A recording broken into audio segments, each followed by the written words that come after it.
your cell phones on silent or vibrate. Chairmans, that includes you.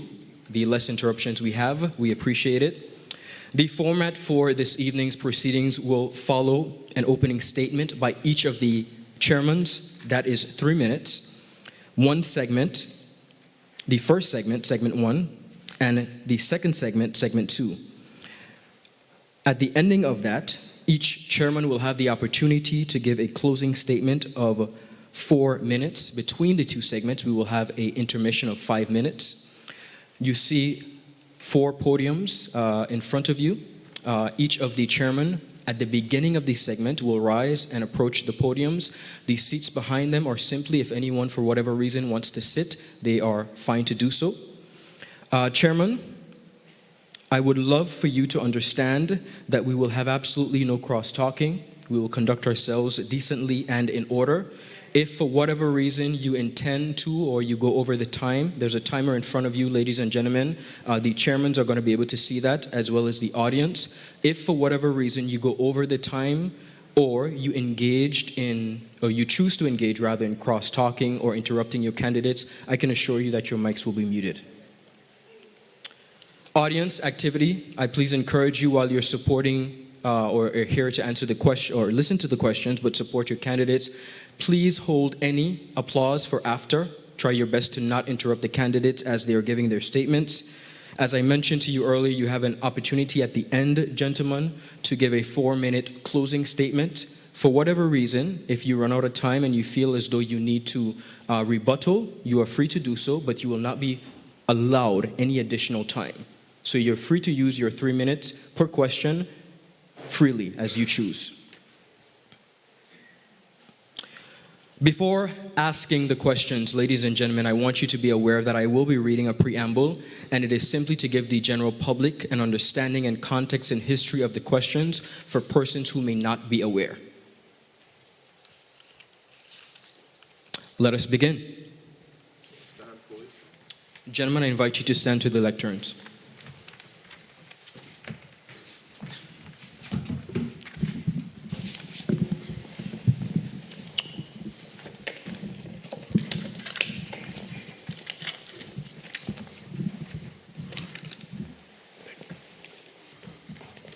Additionally, please note that after each question, the order in which the questions are answered will be switched. For the first question, we begin with the Chairman of the Virgin Islands Party, Dr. the Honorable Natalie D. Wheatley, and we move to the gentleman's right, which is your left. Are you doing introductions still? Sorry? Yes. We will now begin with your opening statements. Dr. Wheatley. Thank you, Ron, and good evening to all persons gathered here at the college and also persons who are watching online. And let me just say, welcome to the 7th District.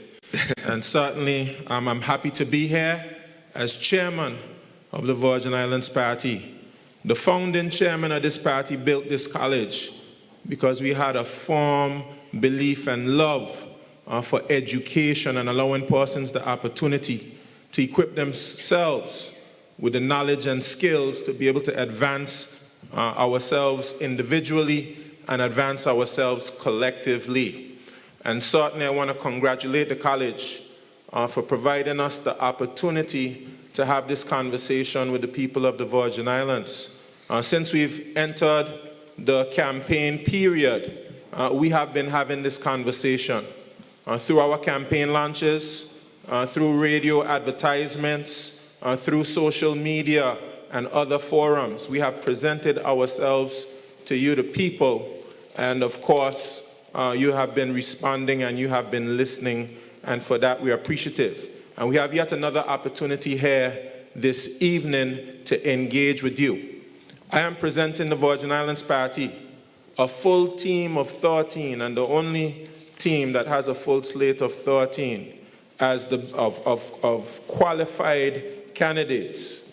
We're presenting ourselves as the best team to be able to complete the recovery from the devastating events of 2017, the best team to complete the reforms that we have adopted from the COI report.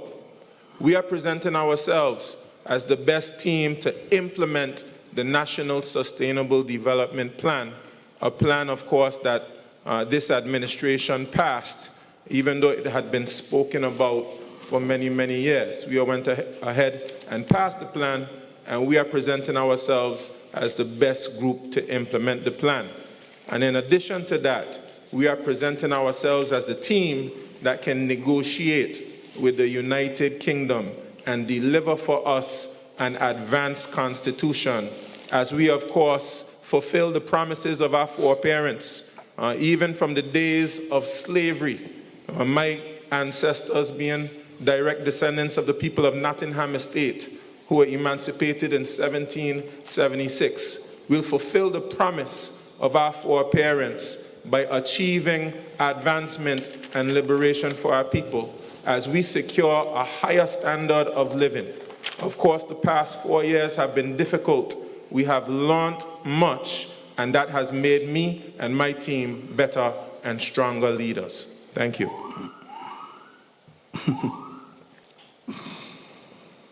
Chairman Penn. Thank you, Ron, and thank you to the president of the college, Georges, the team who was so ably put on this event here for us this evening. All those persons who are watching online, pleasant good evening. It's a pleasure for me to be here as the chairman of the National Democratic Party, second oldest party in this territory, a party that's done tremendous work in advancing the agenda of nation building for the people of this territory.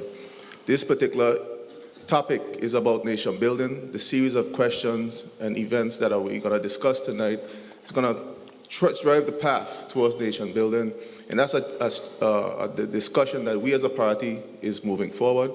That's our vision, is towards building a greater nation for the people of this territory.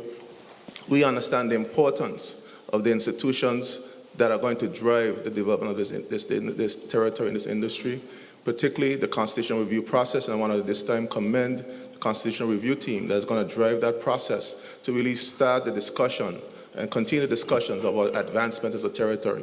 Economic development is critical to us moving forward. We have to ensure that our people are intricately involved in that process of nation building and building our economy. We have to build strong institutions.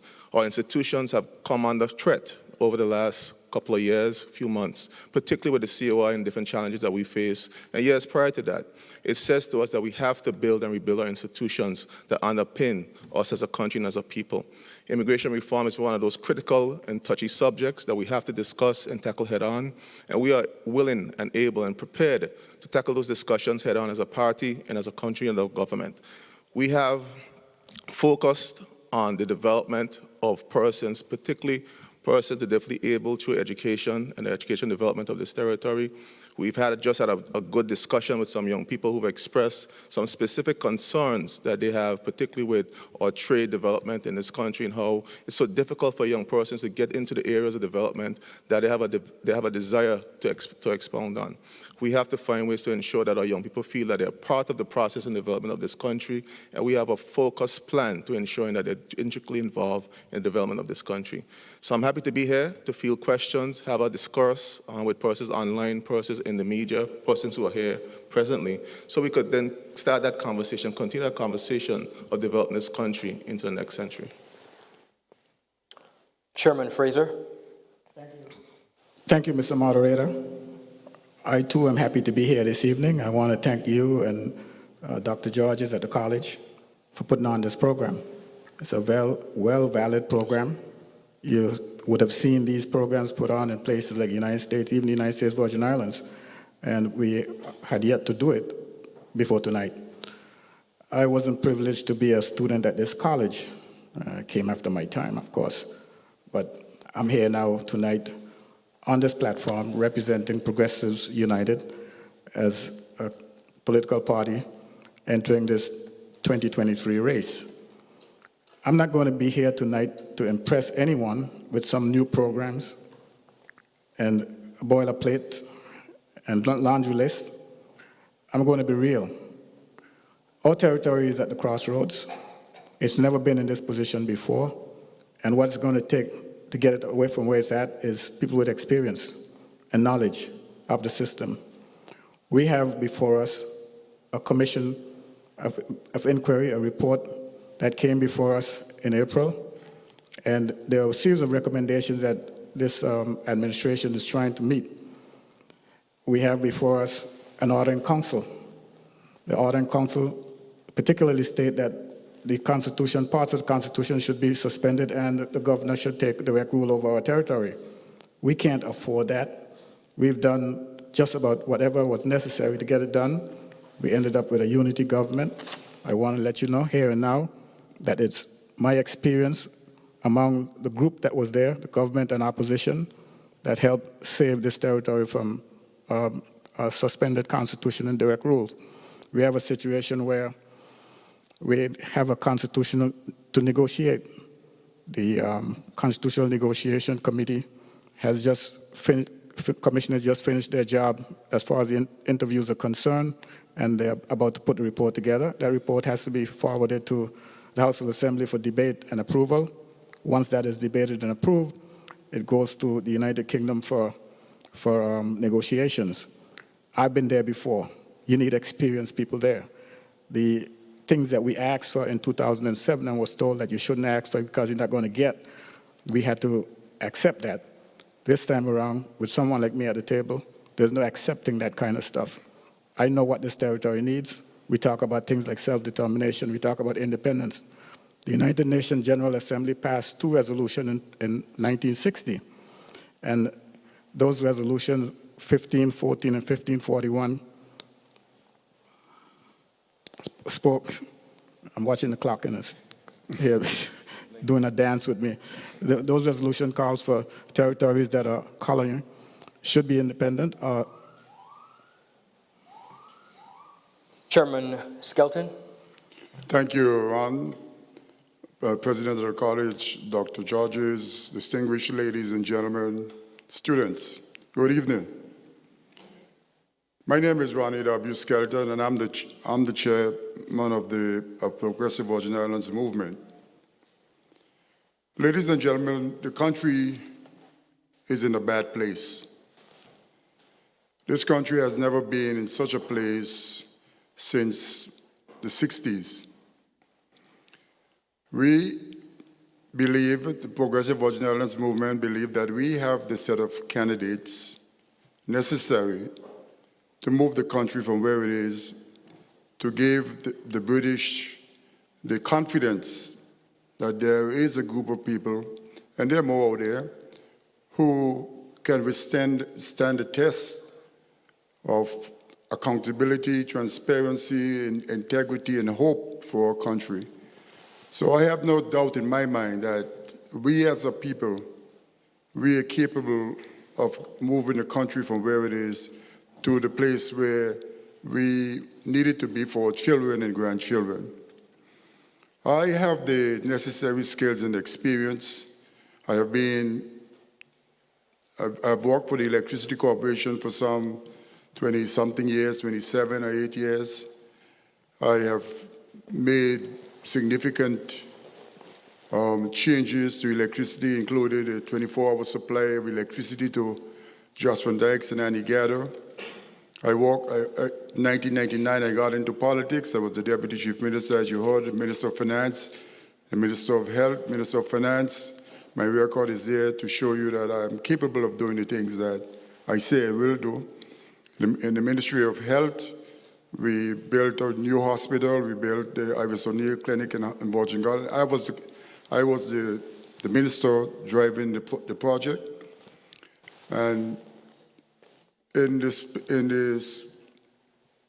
my private life, my family business, you can see my record is there that I am a person who does what he says he's going to do. So, ladies and gentlemen, I believe that the Progressive Virgin Islands Movement is the party that you need at this point in time to move the country from where it is into a better place where children and grandchildren and people who live in here could call it a wonderful place to be. Thank you. Thank you, gentlemen. And now on to segment 1. We will begin with Chairman of the Virgin Islands Party, Dr. the Honorable Natalio D. Wheatley. The National Sustainable Development Plan was approved in the House of Assembly, of which every party is represented here tonight. The plan provides an overarching framework for the social and economic development of the territory. Gentlemen, assuming then that all parties are in agreement with the intent and aim of this document, how do you, as Premier, intend to implement this plan in a measurable and effective way? How do you differ from other political parties in this regard? Chairman Whitley, before you begin, gentlemen, I feel free to let you know that if at any point you need me to repeat the question, please indicate that and I will happily do so. Thank you, Ron. And the first thing you asked was how do we differ from the other parties as it pertains to the implementation of a National Sustainable Development Plan? Well, the first thing I have to point out to you is that under my leadership, we were able to pass a National Sustainable Development Plan. We have other persons from other parties who've been elected for over 20 years and who came in since all the way in 1999. And they had the opportunity to be able to pass such a plan because, of course, we have spoken repeatedly about the need for such a plan. So not only have we passed the plan with the assistance for the Economic Commission of Latin America and the Caribbean, but we will implement the plan. One of the first things we've done is we've contacted the UNDP, the United Nations Development Program. And the United Nations Development Program has already pledged technical assistance for the implementation of this plan. Similar to what we've done with the COI, we will create a unit within the Premier's office. In fact, we have positions which have already been allocated in the budget for a policy unit. And these persons will be tasked, along with the United Nations Development Plan, with producing an implementation plan. And that implementation plan will be mapped to the budget. We will go ministry by ministry, and we will ensure that every single permanent secretary is a part of that implementation committee, which will then do time-bound, measurable, specific goals, which we will map to each budget cycle for the next 4 years and beyond. And that is the primary way that we will implement it. Without mapping it to your budget, you're not going to achieve it. And the good thing about it is that we will have to look at that National Sustainable Development Plan and see what aspects of it are already in operation. Because, of course, many aspects of the National Development Plan are already underway. So we'll be able to map progress that has already been made in the implementation of the goals of the National Sustainable Development Plan. And it must be said that you'll have corresponding plans. We've been in discussion, for instance, with the Recovery Development Agency. And we've been in discussions about transforming the Recovery and Development Agency into a Virgin Islands Development Agency. And in a similar way, where we had a recovery plan after the hurricanes, we will have a national infrastructural development plan that can be connected as a corresponding plan to the National Sustainable Development Plan. And in every other area, we will ensure that we have specific plans, and those specific plans will also have implementation schedules. So, Ron, that is my answer. The Virgin Islands Party, under my leadership, we were, of course, the unity government was a part of it as well. But of course, my office, the Premier's office, and under my leadership, we were able to pass a National Sustainable Development Plan, and we will move swiftly to implement that plan. Thank you. Chairman Penn? Thank you, Ron, and you could just repeat the question? Absolutely. Yeah. Assuming then that all parties are in agreement with the intent and aim of this document, that is the National Sustainable Development Plan, how do you as Premier intend to implement this plan in a measurable and effective way? How do you differ from the other parties in this regard? Thank you, Ron, and first of all, I just want to commend the Unity government for moving forward the National Sustainable Development Plan. As we know, government's a continuum, and this is an initiative that was started under the previous administration, under Dr. Smith's led administration. We have developed the roadmap or the blueprint that will drive the development of this particular plan, the National Sustainable Development Plan. The RDA is the brainchild of the NDP administration. The RDA has proven to be effective in implementing particular policy directives of the territory and of the country. We were able to put in the RDA the funding, build the resources in the RDA to develop the strategies to move these type of developments forward. We now have the capacity now, and we've been discussing moving the RDA to a national development agency.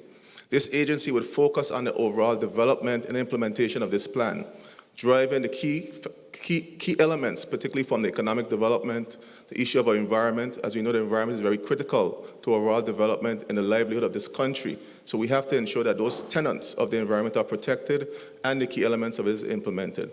So we're going to have an agency that is properly funded, staffed, with the necessary tools to be able to implement the strategies that are being derived from this National Sustainable Development Plan. And as we know, these plans are living documents. And we have to ensure that they, as we adjust, they are fit for purpose in terms of the direction that the country is going. We also have to ensure that the financial resources are budgeted to make sure that the implementation of the plans that have been outlined get the right priority, particularly education. We tend to see that we talk a lot about education and moving education forward, but we don't put the necessary financial resources behind of these initiatives to make sure that they move in the direction that they need to move. And what a National Development Agency would do, it will take the politics away from the process. For too long, we've discussed the development of our road infrastructure, development of our sewage infrastructure, and key infrastructure in this territory, water infrastructure. But we have played too much politics with these particular developments. A national independent agency will have a focused approach to developing these key infrastructural pieces of our economic development in terms of our national nation building. We need to get away from politicizing these key particular development entities, water, sewage, infrastructure, education, to ensure that they get the level of funding, the level of direct support, and they have zero to little political interference in terms of the development process. So we are committed as a party, as an organization, and I as Premier would ensure that the funding and the vision that we saw with the RDA is continued in a National Development Agency. We would ensure that the funding that is necessary to move this initiative forward is given to this entity. Just like we did with the RDA, we had the loan guarantee preserved to ensure that the development and the recovery of this country was done. We secured the $65 million loan funding. The only monies, I might add, that have been used over the last 4 years to develop the infrastructure of this country. We had the vision, we had the capacity to get the funding, get the plans in place, and all this was done within 18 months. And I know once taking office, if we have a 4-year cycle, we could move mountains to get this plan implemented, get the funding available, and to move this initiative for the betterment of the people of this territory. Thank you. Chairman Fraser. Thank you, moderator. The National Sustainable Development Plan has 6 major goals as its focus. Health and wellness, education and learning, the economy, the environment, good governance, and infrastructure.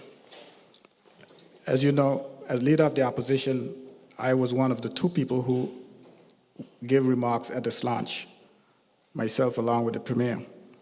And at the launch, I said to the Premier and everyone that was listening in the room that this plan's only chance of success is a public service, the senior civil servants.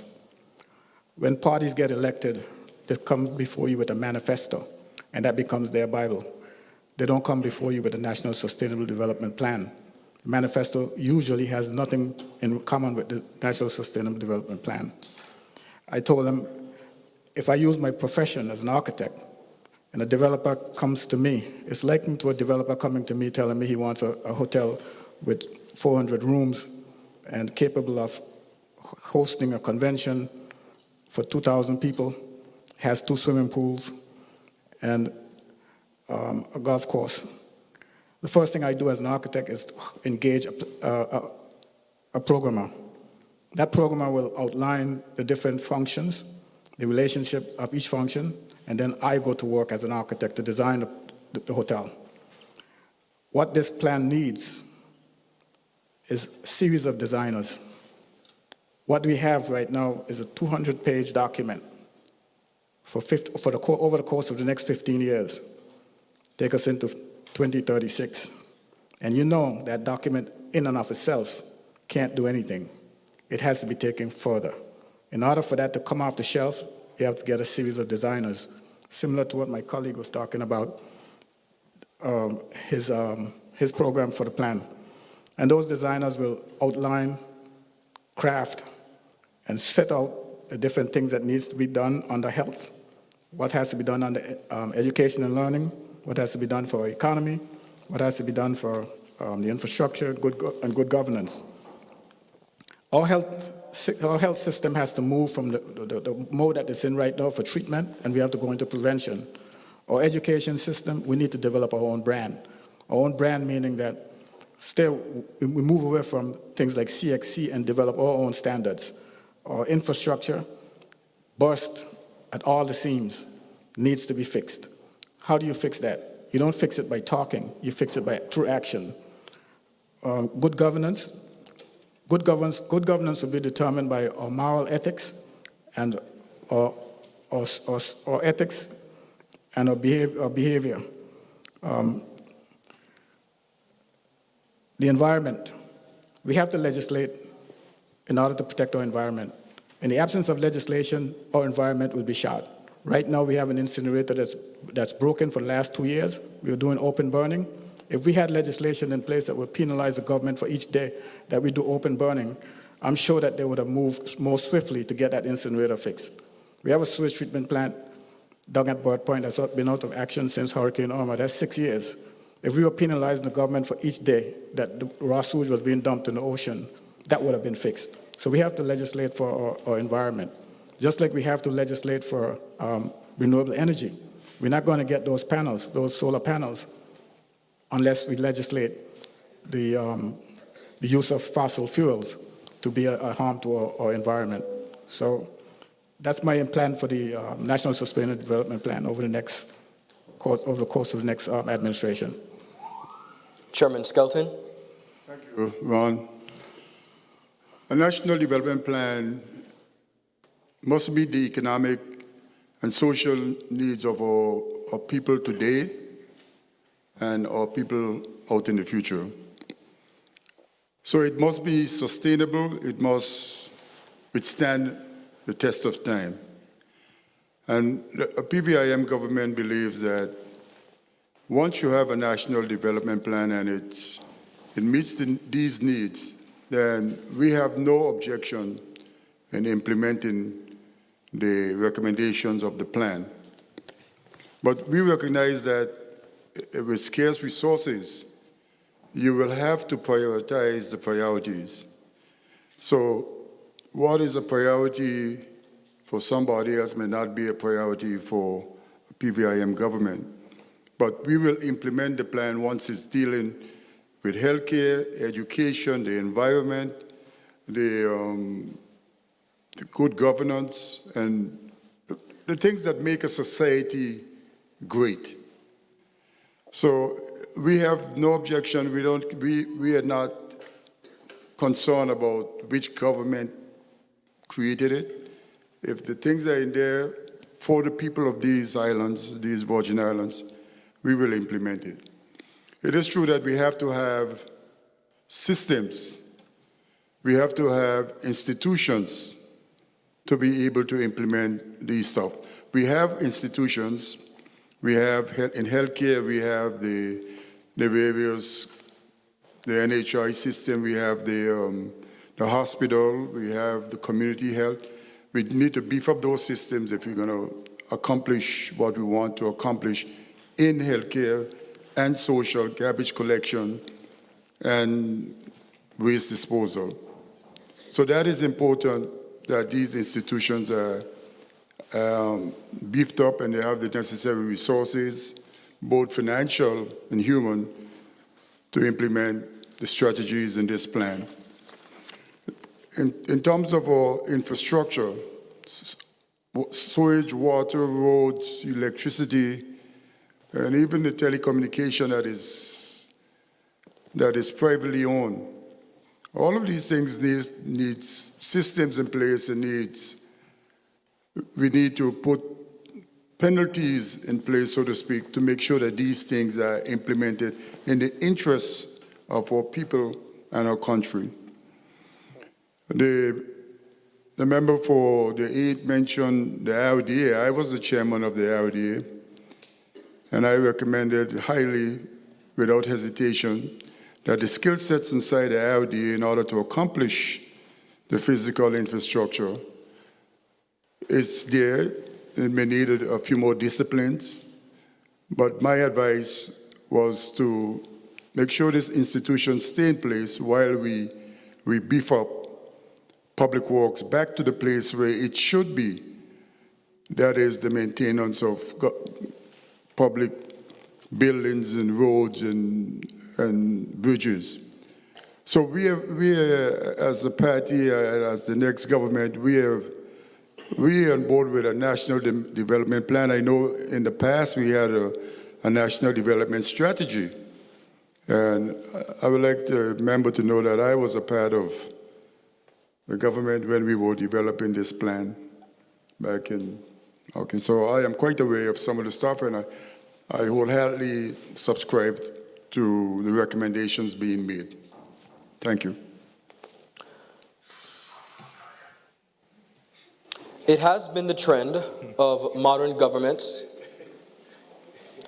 It has been the trend of modern governments of the British Virgin Islands to publicly fund programs that seek to provide opportunity, support, and assistance to the working class and least privileged. This reflects the liberal concept of social contract, that the government is responsible for the social welfare of its people.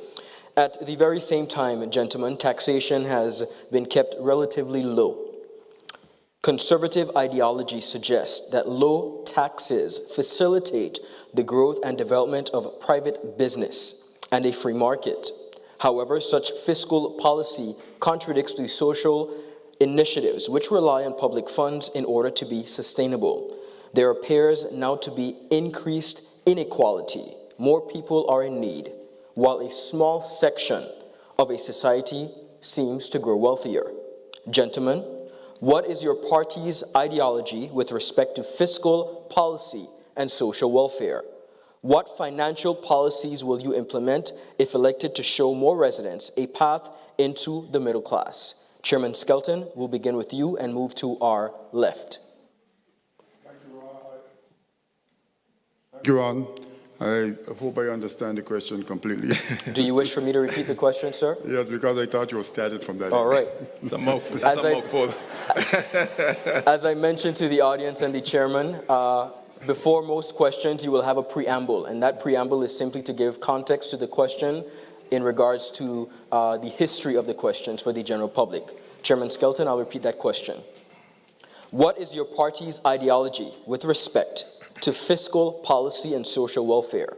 What financial policies will you implement if elected to show more residents a path into the middle class? Thank you again, Ron. There is no doubt in my mind that there is a growing gap in between the rich and the poor. And I tell people, I tell anybody who will listen to me, I am a capitalist with a social conscience.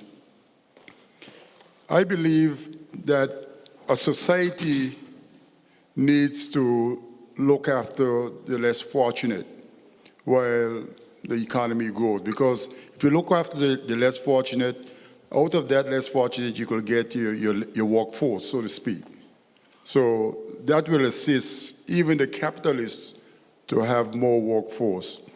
It's important for us that while we grow as a country, and those of us who are as old as I am and a bit older, will recognize that we were here before. We were poor, but we didn't know we were poor. But here it is now, we are affluent, so to speak, and we all can own all the things, all the basic necessities of life. Now, it's important that those of us who can do these things are able to help those who can't do some of this stuff. I talk in your private life and even as a government. So what I have done in the past, again, Ron, is I have initiated a program where we build homes for people who had land, but their job will not allow them to get a loan from the bank. So we, at that time, was spending like $125,000, $150 to build 2 and 3 bedrooms home for people who were in dire need. They went through a testing system through the Social Development Department. It was approved, and the houses were built. There is a growing need again that food, the basic necessities of life is very expensive for people on the lower end of the spectrum. And there is a crying need for what we refer to as an income, what do you call it? That people need to basically have a living income and not be able to just basically can't buy food, can't pay the rent, can't do some of these stuff. So at some point in time, a minimum wage needs to be instituted. I know 90% of the people or 85% of the people don't pay minimum wage, $6 an hour. But there is a lot of people who are doing it. So these people cannot live on $48 a day. 6 years, 48. So we need to probably look at minimum wage and look how we're going to affect the price of goods in the supermarkets and stuff like that, and increase minimum wage to a livable place where people can live in our society. So it's important for us to try to narrow, and government needs to provide the services that are needed in order to manage this gap, this growing gap between the rich and the poor. And a PVIM government will definitely look into this and see what's the best solution after consulting with the various stakeholders, and come up with a solution that can work for everybody. Thank you, Ron. Chairman Fraser. Thank you. I think the best way for us to help our people is to grow our economy.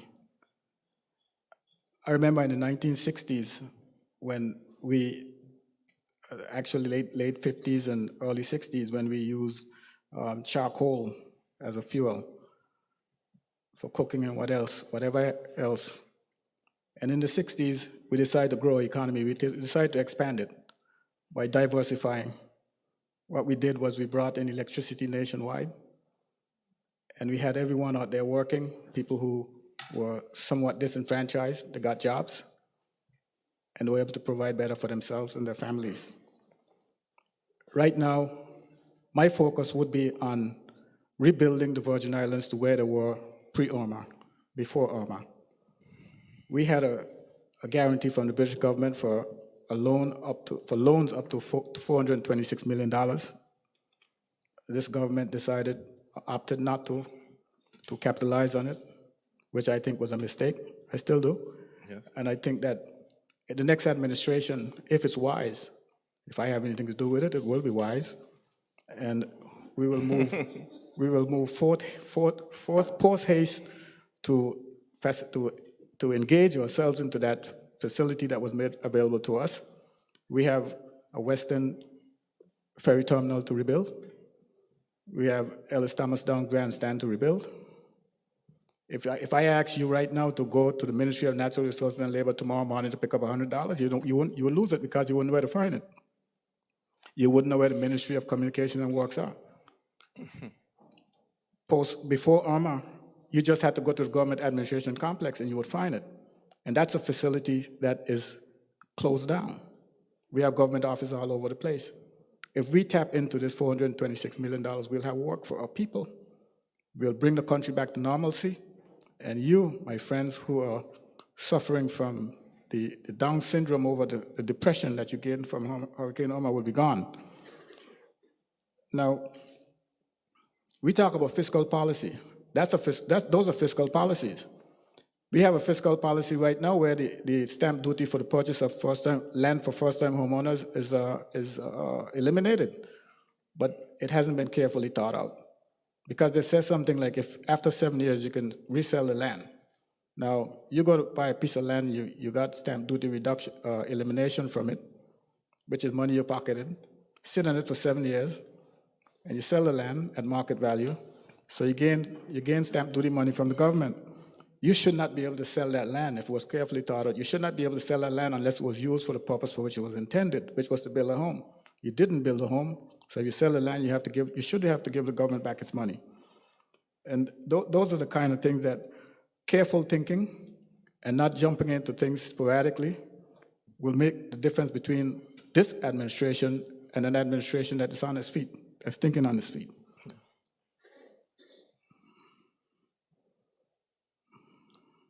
Chairman Penn. So I'm getting the 40 seconds from Honorable Fraser. No, you ask a question, if you don't mind. Absolutely. What is your party's ideology with respect to fiscal policy and social welfare? What financial policies will you implement if elected to show more residents a path into the middle class? Thank you, Ron. And first of all, I would say a strong economy sort of takes away a lot of the social ills that we have as a territory. And the focus has to be on fiscal policy. That was the approach that the founder of this institution had and Mr. Dr. Robert McTavish had when they built a lot of the strong institutions in the early days under their leadership. We have a responsibility as leaders of the day to ensure that we continue in that vein in terms of building strong institutions and have strong fiscal policy. And my approach and our approach as an organization is to, and we've done this as an NDP administration, when we started on the journey of building up our reserve, there were those who were clamoring, spend the money, spend the money, spend the money. But we knew that in order to be able to build the kind of economy and infrastructure that we needed, you need to have a strong reserve. We were able to build the reserve up to as high as $80+ million. And that $80 million came in handy during the storms of 2017, that we had a cushion to be able to transition during that period. So our organization has a track record of good fiscal policy. And we also need fiscal discipline. We need to be able to figure out how to generate more revenue and cut costs. We have to ensure that the systems that we put in place are able to collect the revenue more efficient. It makes no sense to go all the way to Parkwood Pond to renew a driver's license for $10. It costs more gas to get to Parkwood Pond. Put the systems in place that person could pay for those particular institutions anywhere in the territory where there's a public facility or online facility, could pay their bills, government get more revenue in the process, and we're able to have more revenue to do more in terms of our overall development. We need fiscal reform. We need to focus on being more efficient in the way that we operate as a government. We continue to build infrastructure, do projects, and they continue to go over budget. We need to have the right technical expertise in place to ensure that those projects are managed effectively, efficiently, and that is our focus in terms of National Development Agency. We have the skill set within those agencies to ensure that the projects that you earmark to be developed as a national development strategy are done in a practical way, are done in a well-financed and underpinned by good planning principles, and are able to move forward in terms of getting value for money for the people of this territory. And the reality is, and we'll continue to hear this talk about using your savings to build your infrastructure, that's a farce. It is no way that you could develop all the infrastructure needs of this country by your savings. We need to borrow, but we need to borrow responsibly. And I agree with my colleague. We had the ability to secure the $400 million loan guarantee. We squandered a golden opportunity, especially now at a time when financing is at its highest, where the cost of borrowing is unstable, where you have the currency in the US are going through some shocks. So for us to borrow at this time will be too costly for us as a territory. So we have to re-engage the United Kingdom, have a proper conversation about having a loan guarantee that is fit for purpose for us as a country, so we could go forward in terms of overall development. I know most of you who drove from East End saw the state of our infrastructure coming into this college. We cannot continue the piecemeal approach to developing our infrastructure and expect to have a booming and thriving economy. We need an economy that is fit for purpose, an economy that's well-funded, is funded through thoughtful, careful borrowing, and have the institutions that are in place to ensure that the monies that we borrow are done in a way and we get value out of the projects that we implement.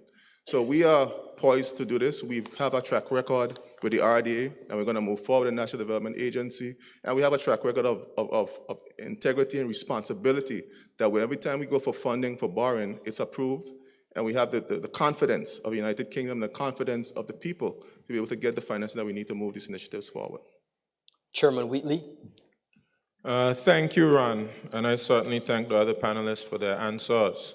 In the Virgin Islands party, we believe in being fiscally responsible, which means that we have to operate within the fiscal guidelines which have been given to us. As persons would know, we signed on for the protocols for effective financial management, and we have to operate within those guidelines. We have to operate within our debt servicing guideline, which is the one which is a challenge for us sometimes. We have liquidity ratios. We have a debt to income ratio that we have to operate within. And so when we came to office in 2019, we were not within those ratios.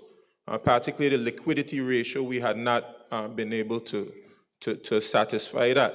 So the Virgin Islands Party ensured that we were well within our ratios. And if you're not within your ratios, you run the risk of the United Kingdom taking control of your finances. Person speaking about borrowing $300 million. Well, of course, that would put you outside of your debt to income ratio. And certainly, we in the Virgin Islands Party believe in borrowing, but we believe in responsible borrowing, borrowing that we'll be able to pay back, debt that we'll be able to service. And we've been able to manage our economy very effectively. In fact, an organization by the name of Carrie Chris, after having some concerns with some of the political turmoil we had, did an assessment of our economy and gave us a AA rating. They evaluate the strength of economies, AA rating, which is the second highest rating that they have. So, of course, as it pertains to borrowing, we will borrow, but we will borrow responsibly. And we're not just going to have the loan money sitting down there where you have to pay the interest on it. When we borrow, we're going to ensure we'll be able to execute the projects. And that's what we did with that $65 million loan. It was sitting there for some time, it was not being used, and we executed and we got the job done. And we will borrow again to be able to fix our infrastructure and other things. But we have a pro-growth strategy. And that's why you see us having commercially scheduled flights from Miami for the first time in our history. That's to be able to increase our tourism product. That's why you saw the announcement that we expect up to 800,000 cruise passengers next year that will be distributed throughout our traditional slow season. We have a pro-growth strategy that will create opportunities. And in addition to a pro-growth strategy, we have to do what our founding chairman, Lavity Stout, did, which is we create opportunities for persons. We give them assistance to start small businesses through the Trade Commission, which we just passed the board for that, and we're establishing the Trade Commission.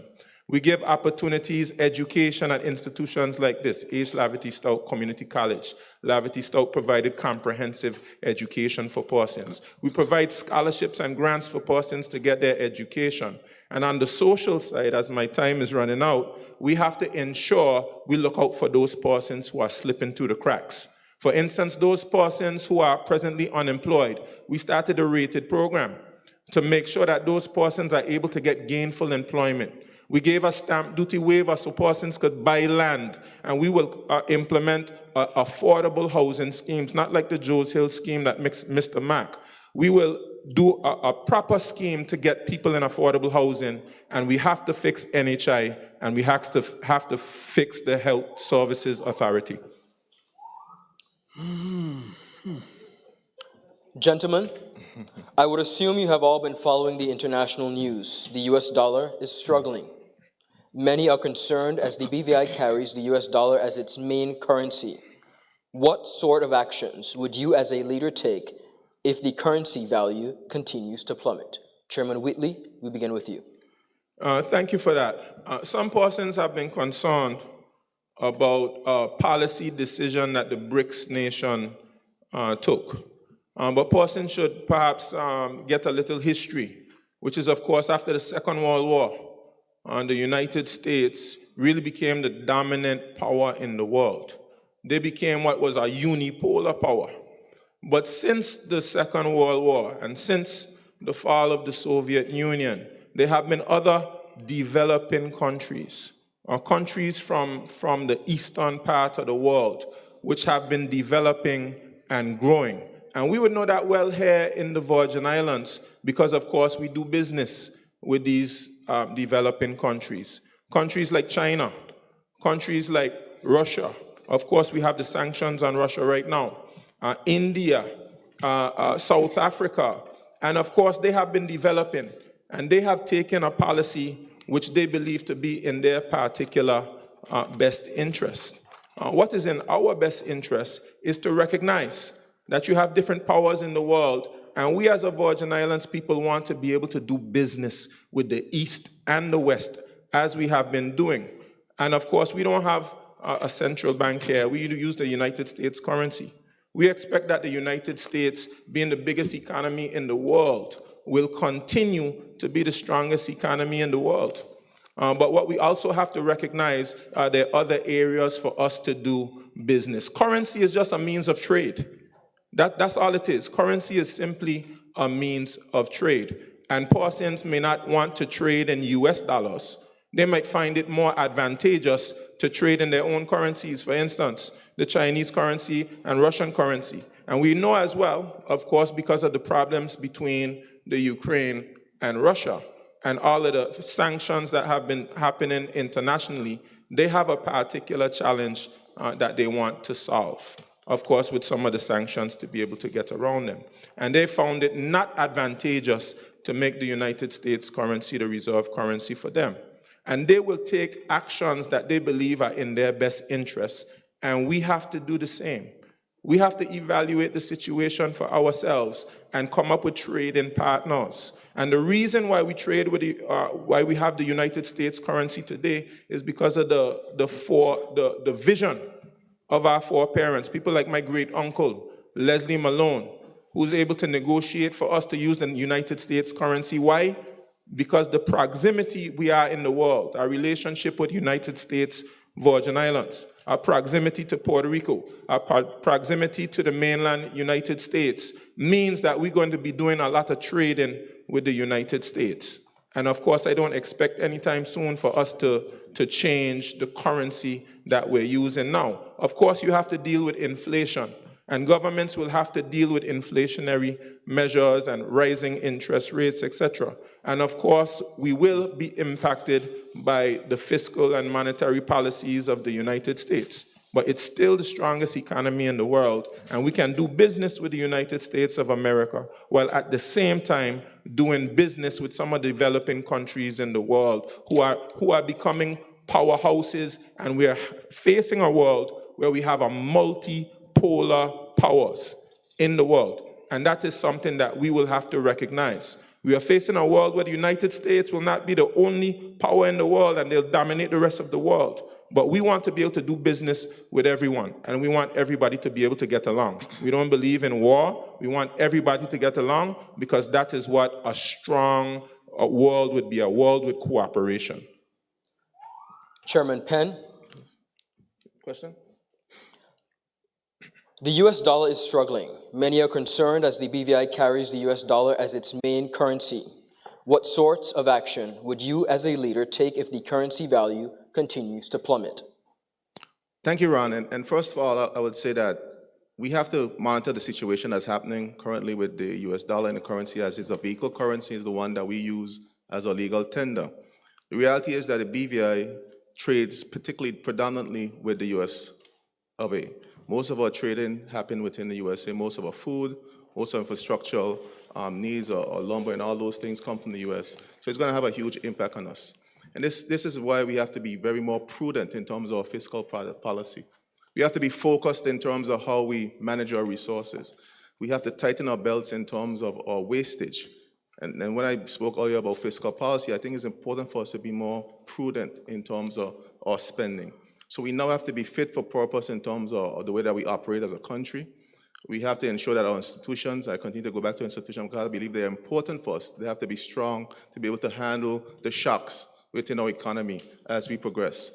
We also have to be able to, as the Premier said, and I agree with this, have open borders in terms of our trade. You have to look at the way that we trade internationally and laterally in terms of the region. We have to focus on particularly food security. One of the biggest issues we've had, particularly after the hurricanes of 2017, COVID-19, is the issue of food security. We had a level of uncertainty in terms of how we're going to feed ourselves, particularly after those disasters, and the pending disasters that was happening in the U.S. simultaneously. We have a responsibility to ensure that we build the infrastructure locally to be able to supply ourselves. We have an opportunity, particularly with food security, with the poultry industry. We have capacity with two main producers, particularly in the 8th District and one in Paraquita Bay, where they have capacity to be able to feed the entire Virgin Islands with all the poultry that we need as a country. That has to be a microcosm of our approach in terms of transitioning to be able to feed ourselves and sustain ourselves as much as we can, so that when these shocks happen within the economy, we're able to sustain it. Because the reality is that we have to adjust in terms of the cost of goods coming into the territory. If there's inflation issues with the U.S., it's going to trickle down to the persons on the ground. But we need to be able to have a converse action in terms of fiscal policy to be able to help to sustain some of that and be able to pass those benefits on to the consumer. And that requires a strong economy. It requires proper savings. And that's why when we were in office, we ensured that the reserves I mentioned earlier were to a point where we had the cushion to be able to deal with any shocks that would occur within the global economy, because we are so dependent on what happens within the global economy. We also have to be monitoring investments. Social Security is heavily invested within the United States. So we have to make sure that the persons who are dealing with a personal investment, so that the social safety net for our people are secure. I know we have very competent persons that are working within that space, and we just have to ensure that they're doing the things that are necessary to secure and protect that social safety net, say if we have a collapse and a lot of investments are affected by that collapse. So overall, we in terms of what we could do on the ground is limited, but I think the key thing is to ensure that we monitor it very carefully, make sure that we have sound fiscal policy to be able to have, when we're adjusting, to be able to manage the shocks as they come by, because these shocks would happen because the BVI operates in a global economy, and those global economy has effects on what happens here in the BVI, particularly the fact that we import more than 90% of the goods that we consume here in the territory. And we also have to put a keen focus on being able to feed ourselves. We've been putting a lot of lip service about feeding ourselves and food security, but I believe we have the tenants to be able to do this. We have the capacity on the ground to be able to do this. So we need to start moving that in motion. In the National Development Plan, the National Development Agency will be able to, one of those things that the National Development Agency will be able to drive in terms of getting those things in place. Chairman Fraser. Yes, during the 2008-2009 recession, we here in the Virgin Islands have lost at our Social Security hundreds of millions of dollars. And we came out of it through sound investments. And that's what we need to do. We need to look to our investors, or experts in investments, to find where the best place are for us to invest our money. We use the United States dollar. We talk about America being the strongest economy in the world. Yes, it is. It's $21 trillion economy compared to the next closest country, which is China, at $13 trillion. And where are we? There's an argument as to whether or not our GDP is 1 billion or 1.5 billion. I stick to the 1 billion. So if we want to, we don't have a central bank. If we want to start using some other currency, in order for us to do that, we have to negotiate with a foreign power, some foreign country. In order to negotiate with a foreign country, we have to get permission from the British government. Yes, reality check. We have to get permission from the British government. Are we going to use the ruble, the Russian ruble, or the Chinese yuan? That's where the buzz is right now in Brexit, talking about establishing their own world trading currency. And everyone is getting nervous when they hear us talk about the dollar is slipping. If I had a penny for each time the dollar slipped, from the time I've been knowing the dollar, I'll be rich. The dollar will bounce back. And until we decide to take the route that the United Nations have paid for us to go and have our own self-determination and maybe have our own currency. I'm not suggesting that we do. We will continue to have the United States dollar. It's going to be with us now and for the foreseeable future. All we can do is invest and invest wisely. The only dollar that we can go to right now without having to seek permission is the Eastern Caribbean dollar. And I'm not too sure that I'm hearing from the audience that there's enthusiasm for that. So I don't want for the people in the territory to get nervous about what's taking place right now in the world regarding the dollar and its slipping. Now, I heard a little earlier something that I wanted to pick up on when the Premier stated something about the borrowing guidelines and us breaching because of borrowing money from taking up the British on their $426 million loan guarantee. And I said, you know, that is, to me, that's a red herring, because it's like the British government are the ones who imposed that borrowing guideline on us. The British government is the one who actually monitors it. The British government are the one who would tell us whether or not we're in breach. But these are the same people who are making this loan guarantee available to us. And if we refuse to take it based on some belief that we're going to breach the guidelines, it's like approaching an intersection, and there's a police line saying, do not enter. And the police is up ahead waving you, telling you to come, and you still don't go. I mean, what are you waiting for? The police is telling you to come. The British is telling us, here's the money, borrow it. We're lending it to you. So what are they going to tell us, that we're breaching the guidelines that they impose upon us? I don't think so. I think we need to be brave and courageous enough to step up and do what we need to do to grow this country.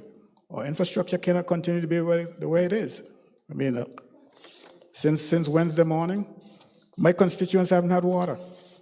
All day Thursday, all day Good Friday, all day Saturday. No, we can't continue to be this way.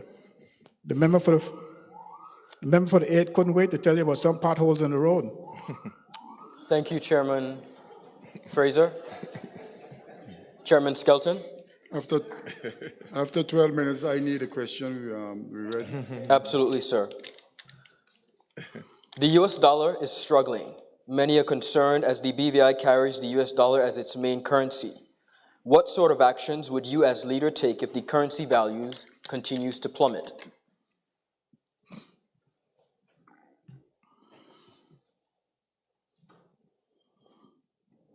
The issues facing the US dollar is a worldwide issue. In the early, I think it was 80s, President Nixon at that point in time, got rid of all the gold that the US dollar was pegged to, and said, no, we're not pegging it to gold. We're going to peg it to the economic, the GDP of the country, of the United States. So that's what it's pegged to. And in the early, I think it was 70s or probably a little later, the US dollar was used as the petrodollar. When you're trading in oil and any petroleum product, you must use the US dollar. It became the world standard. Because of the Ukraine war, Russia can't sell oil. So there is a block of countries who are getting together, China, Russia, Argentina, Venezuela, and South Africa, Dubai. They got together and said, listen, we're going to buy Russian oil, but we're going to use the Chinese yen to buy Russian oil, and not the petrodollar. So here it is, there's two developments happening in the purchase of oil. So purchase of Russian oil. So the dollar doesn't have the strength that it used to have internationally. But as far as we are concerned here, our dollar is pegged to the economic activities, the GDP of the United States. And the United States being the world's biggest economy by far right now, China is gaining a lot of grounds, but we still have a lot of time between when the U.S. dollar can really be affected. When the U.S. dollar is being affected, it's because of the stock markets. It has nothing to do with what is happening now. So if Social Security is losing hundreds of millions of dollars because the stocks drop, that's a different animal than the monetary policy of the United States. And I am sure that by now and then, if we have to use, I think one time they were talking about using the euro, and then we were talking about using the British pound. So those are things that are still available to us, but because of our close trading thing with the United States, where for food alone we import about $350 million of food from the United States, that will always be our trading currency. So yes, we need to pay attention like we always do, as from way back from our ancestors in the 60s.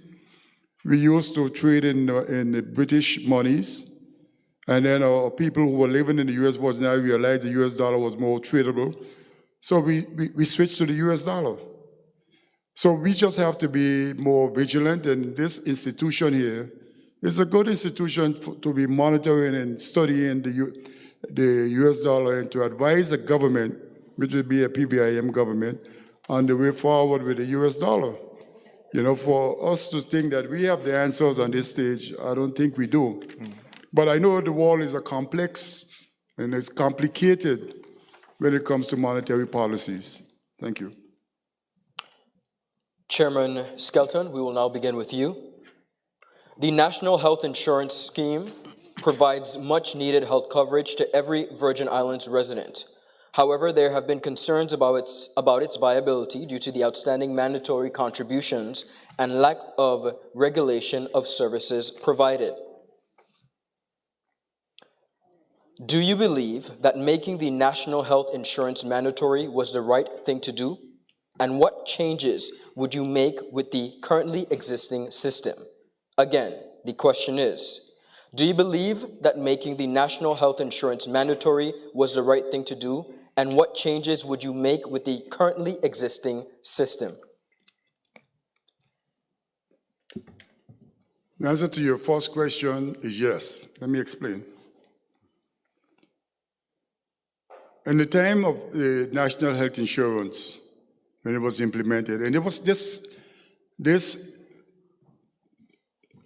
system was studied by the Economic Research Center of UWI for 7 or 8 years.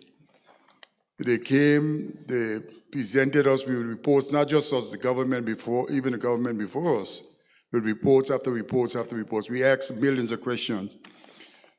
And it's important for us to understand the health situation of the country at a point in time. Over 65% of our people had no health insurance. So it was important that we create a system to alleviate the huge expenditures that the government was making for health care.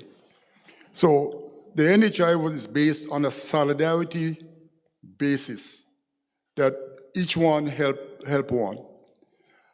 It's the problem with the NHI now, and before I go to the problem, the government, we were supposed to do some tweaking to the NHI because one of the things the study came up with is that a lot of diseases that are happening in the country was through the mouth. So everyone was encouraged to go to the dentist, get their first thing, some people for the first time in their lives. So that was done. That system was supposed to take about 2 years, which it did, and then we were fired. The new government came in, and they didn't tweak the system, and I understand there are some reports on the desk of the NHI to tweak the system. When we get there, we will look at them and see how the system can be tweaked. But it's important for us to understand, as a society that we have developed here, to have your citizens or your neighbors and stuff to have no resources to access healthcare, and healthcare is becoming a human right issue. It is a wrong thing to believe that we can allow our neighbors to just pass away with their illnesses and don't do anything to help our neighbors. That is wrong. It's important for the government who have made decisions in law, and not just this government or the government before, the government way back, that people under the age of 16, high school age, everybody over the age of 65, police officer, all the services could get health care free of charge. The government has a social responsibility for paying NHI for those people. And the government, I don't know if they're doing it, if they know they're supposed to do it, but that is the problem to me from sitting from this vantage point. That is the problem with healthcare. And like I say, I asked hundreds of questions when the system was being presented to us. So I know some of the intricacies of the system. But trust me, you cannot allow your neighbors to go without the resources, the financial resources to access healthcare. That's what NHI is. And if we need to do anything else in this country, just like we did education, we need to fix the healthcare, fix NHI so your people can get access to healthcare when they need it. Thank you. Chairman Fraser. Thank you. I think you ought to read the question to me Sure. so people know what I'm talking about. Do you believe that making the national health insurance mandatory was the right thing to do? And what changes would you make with the currently existing system? Unequivocally, yes, it was the right thing to do. I was in government at the time when we didn't have it, and I can recall many times people being abroad, maybe in Puerto Rico on a gurney in a Carter, and they need to go for an operation, but they would not wheel them in for that operation until they had some form of guarantee that the services would be paid for. And they would call me, and I would make a call to the minister or whomever it is for health, and arrangement would be made, and the next thing you know, the person goes in for operation. And that was coming directly from the government purse. It was done on the condition that the government would be reimbursed, but you know how that works. So NHI was necessary. Unfortunately, though, NHI has not lived up to the expectations of myself and many others, because there are several things that NHI doesn't cover, they don't do. And a lot of people are hanging, and that's sad. For instance, a person needing a transfusion, whether it's bone marrow transfusion or blood transfusion, they don't do transfusions, period. So what are you supposed to do? Go out on the street and beg, but you're too sick to beg. So who takes care of people like that? And the government, NHI has become the primary health service carrier. No one has other insurances. So those are mistakes that are in the system that needs to be fixed. I don't know, my colleague said that the government that followed was supposed to fix them. I don't know why they weren't fixed. I would imagine that if reports were delivered to NHI and they didn't implement it, that's on them, but we need to fix it. It has to get fixed. Now, I can recall going to St. Thomas for medical treatment. This is in the early stages of NHI, and there was no problem. I got the services I need. I go back there a year ago, and they tell me we don't take NHI anymore. There's too much hassle for us to get a reimbursement. I came back, I told NHI, they said they don't recall. Well, what can I do? I will have to pay that money myself. I just walk the streets and pray that I don't get ill, because NHI isn't going to help me. It's very good, I could tell you it's very good for prescription medicine. If you get a prescription filled, you only pay 26 cents or something like that, and you wonder where the rest of the money is coming from. But NHI takes care of that. We give NHI $43 million a year to somehow pay the Health Services Authority. I don't understand why and how this thing works. If we have a Health Services Authority that's supposed to give free treatment to people who are over 65 and children. Why is NHI involved? NHI should have nothing to do with that because the government should reimburse the hospital. And it goes on and on that we can't understand the system. We can't figure out where some of the policies come from, who make them. You go to the hospital for a vaccine for yellow fever, and they tell you that you have to pay for it. Somebody who's over 65. Well, I don't pay for those things. Yes, you have to pay for it because NHI doesn't cover it. What do I have to do with NHI? The system is so confused that it needs to be fixed. And no matter how you talk to the minister who's responsible for the subject, it seems as if it falls on deaf ears. So as my colleague to my right is saying that when he gets there, I presume he mean we, when we get there. When we get there, we will be fixing those things. Yeah, there'll be a coalition government next time. Don't worry about it. I'm telling you, that's my prediction. Chairman Penn. I think he's talking about a royal we. But you could just repeat the question for me, please. Do you believe that making the national health insurance mandatory was the right thing to do? And what changes would you make with the currently existing system? First of all, yes, I believe that it was the right thing to do. I see the impact that NHI has on many persons' lives on a daily basis.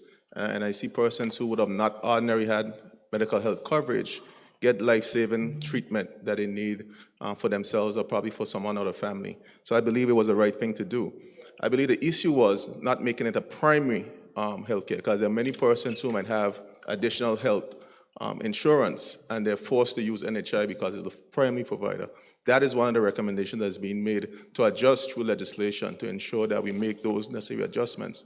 There are some reports that have been done, particularly on NHI and some of the challenges with NHI. The challenge that I have as a minister, when I read those reports, a lot of those reports are not based on the utilization data that we've had over the last 7 to 8 years. That's going to inform what some of the practical changes that we need to make with the system. You don't want to make changes to the system that's not rooted in terms of the utilization and the data that's driven by the system. So we've gone back, we've had, the board has gone to look at particularly the data set that's within the system to see where we could make the systemic tweaks to the system to make sure the system works and is practical for persons using the system, particularly in terms of where we are with NHI right now. There's an issue of paying into the system. There are businesses and persons who would want to pay, and some of the challenges with paying. If we have all the persons who are owing pay up into NHI will be in the black right now. So it says that despite the challenges that NHI has, it has a level of viability that we need to ensure that it survives. And we would make sure that those systemic changes are made to NHI. But the big elephant in the room is healthcare, is health, the health of our citizenry. We are a very unhealthy population. We have to focus on wellness maintenance, ensure that we eat the right foods, we exercise, and the system, things are in place to ensure that exercise is a well life. You have to build infrastructure to facilitate this. We have to ensure when we start to build infrastructure, we have sidewalks that are conducive to healthy living and healthy lifestyles. Bicycle paths, that persons who want to ride their bikes could ride their bicycle paths. So you have a continuous process of monitoring the health and safety of our people. That is one of the biggest challenges that we see. Non-communicable diseases are on the rise. I see the numbers in terms of persons who are using dialysis and the challenges that dialysis provides. We can never, no individual could ever pay the full cost of dialysis to be dialyzed. So our objective is to make sure that persons do not get to the point of dialysis, being used dialysis. So it means that health education, make sure we educate on the pitfalls of heavy alcohol usage.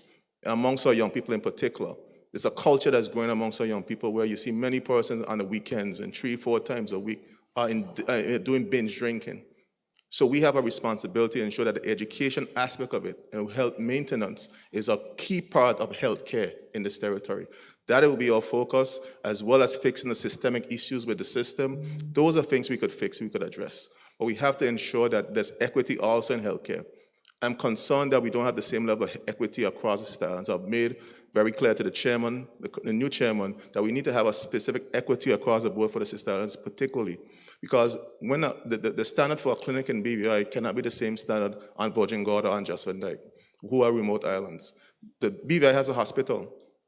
They don't have a functioning hospital, have a health center. So we have to make sure that ours are tweaked so that persons on the Sister Island be able to get health care if there's a need for health care in the wee hours of the night.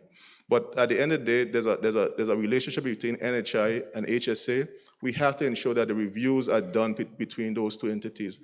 There was a due since the inception of the scheme. It hasn't been done yet. We've commissioned that it be done, and the chairman is working to get that review done between HSA and NHI. Chairman Wheatley. Thank you, Ron. I'm glad I have the opportunity to address the NHI because, of course, in an earlier question, I was really speaking about the social safety net. And our people need a social safety net. You know, we have to look at the incomes people are making. We have to look at the cost of living, introducing a basket of goods which is regulated. But one of the main areas that persons need in terms of a social safety net has to do with health care. Now, the NHI scheme came around somewhere around 2016. And I went on record saying, go back to the drawing board. What you have presented now, you will have challenges with it. And it wasn't just me speaking about that. There were several other persons in the society who were warning the government at the time that this was not the way to go. But I truly believe that the government, while well-intended, they truly missed the mark on this. And I don't think either that they will be the ones to be able to reform the system because they helped to create the problem in the first place. So this system needs more than just a tweak. Let's just not fool ourselves. The NHI needs more than just a tweak. Over the pandemic period, I believe this money that they say was wasted, about $11 million or so went into the NHI from the Social Security grant. Just last year, we had to allocate a further $10 million to the NHI on top of the $43 million that we gave them before. Did they get it? NHI is in the hole perhaps $15 to $20 million. NHI is failing. It needs more than a tweak. One of the biggest challenges you have with the NHI is, of course, most of the money from the NHI is going towards private healthcare providers. We built a huge hospital, very expensive to operate. The NHI was supposed to be able to go to funding that hospital, but most of that money is going into private healthcare providers, and I have no challenge with private healthcare providers. But what I would have suggested is we come up with a system that would have allowed persons who can afford it to be able to keep their private health insurance. Now you have a NHI and you're not sure when you go abroad whether it's going to work for you. You're not sure whether they're going to accept it, and your health is on the line. It's not. Because, of course, there's so many individuals out there who have not been able to use the NHI. Depending on where you go, it's almost worthless right now. It's not true. Which is sad, in my opinion. We have to be able to come up with a system to be able to fund the persons who can't afford it. It doesn't make any sense you talk about trying to collect money from my cousin down the road who's unemployed, who gets a odd job every now and again, because he just doesn't have the money to be able to pay it. And there's so many business owners out there, they're writing down on the piece of paper that they're paying it, but they really can't afford to pay it because really and truly they'll go out of business. So we need to go back to the drawing board. We could have come up with a system where we had a tax, a much smaller tax, allow persons to be able to keep their private health insurance and come up with a tax that would be able to fund those persons who can't afford their own health care, and have an NHI as a public option to keep the private insurance companies honest. For the next question, the last question in segment 1, Honorable Penn, we'll begin with you, followed by Honorable Fraser. Honorable Penn, Honorable Fraser, Chairman Skelton, and lastly, Honorable Wheatley. Again, we'll begin with the Honorable Marlon Penn. Self-determination refers to the legal right of a people to decide their own destiny. While that opportunity has never been afforded to the people of the British Overseas Territories, there is also a lack of clarity regarding the options available to the BVI.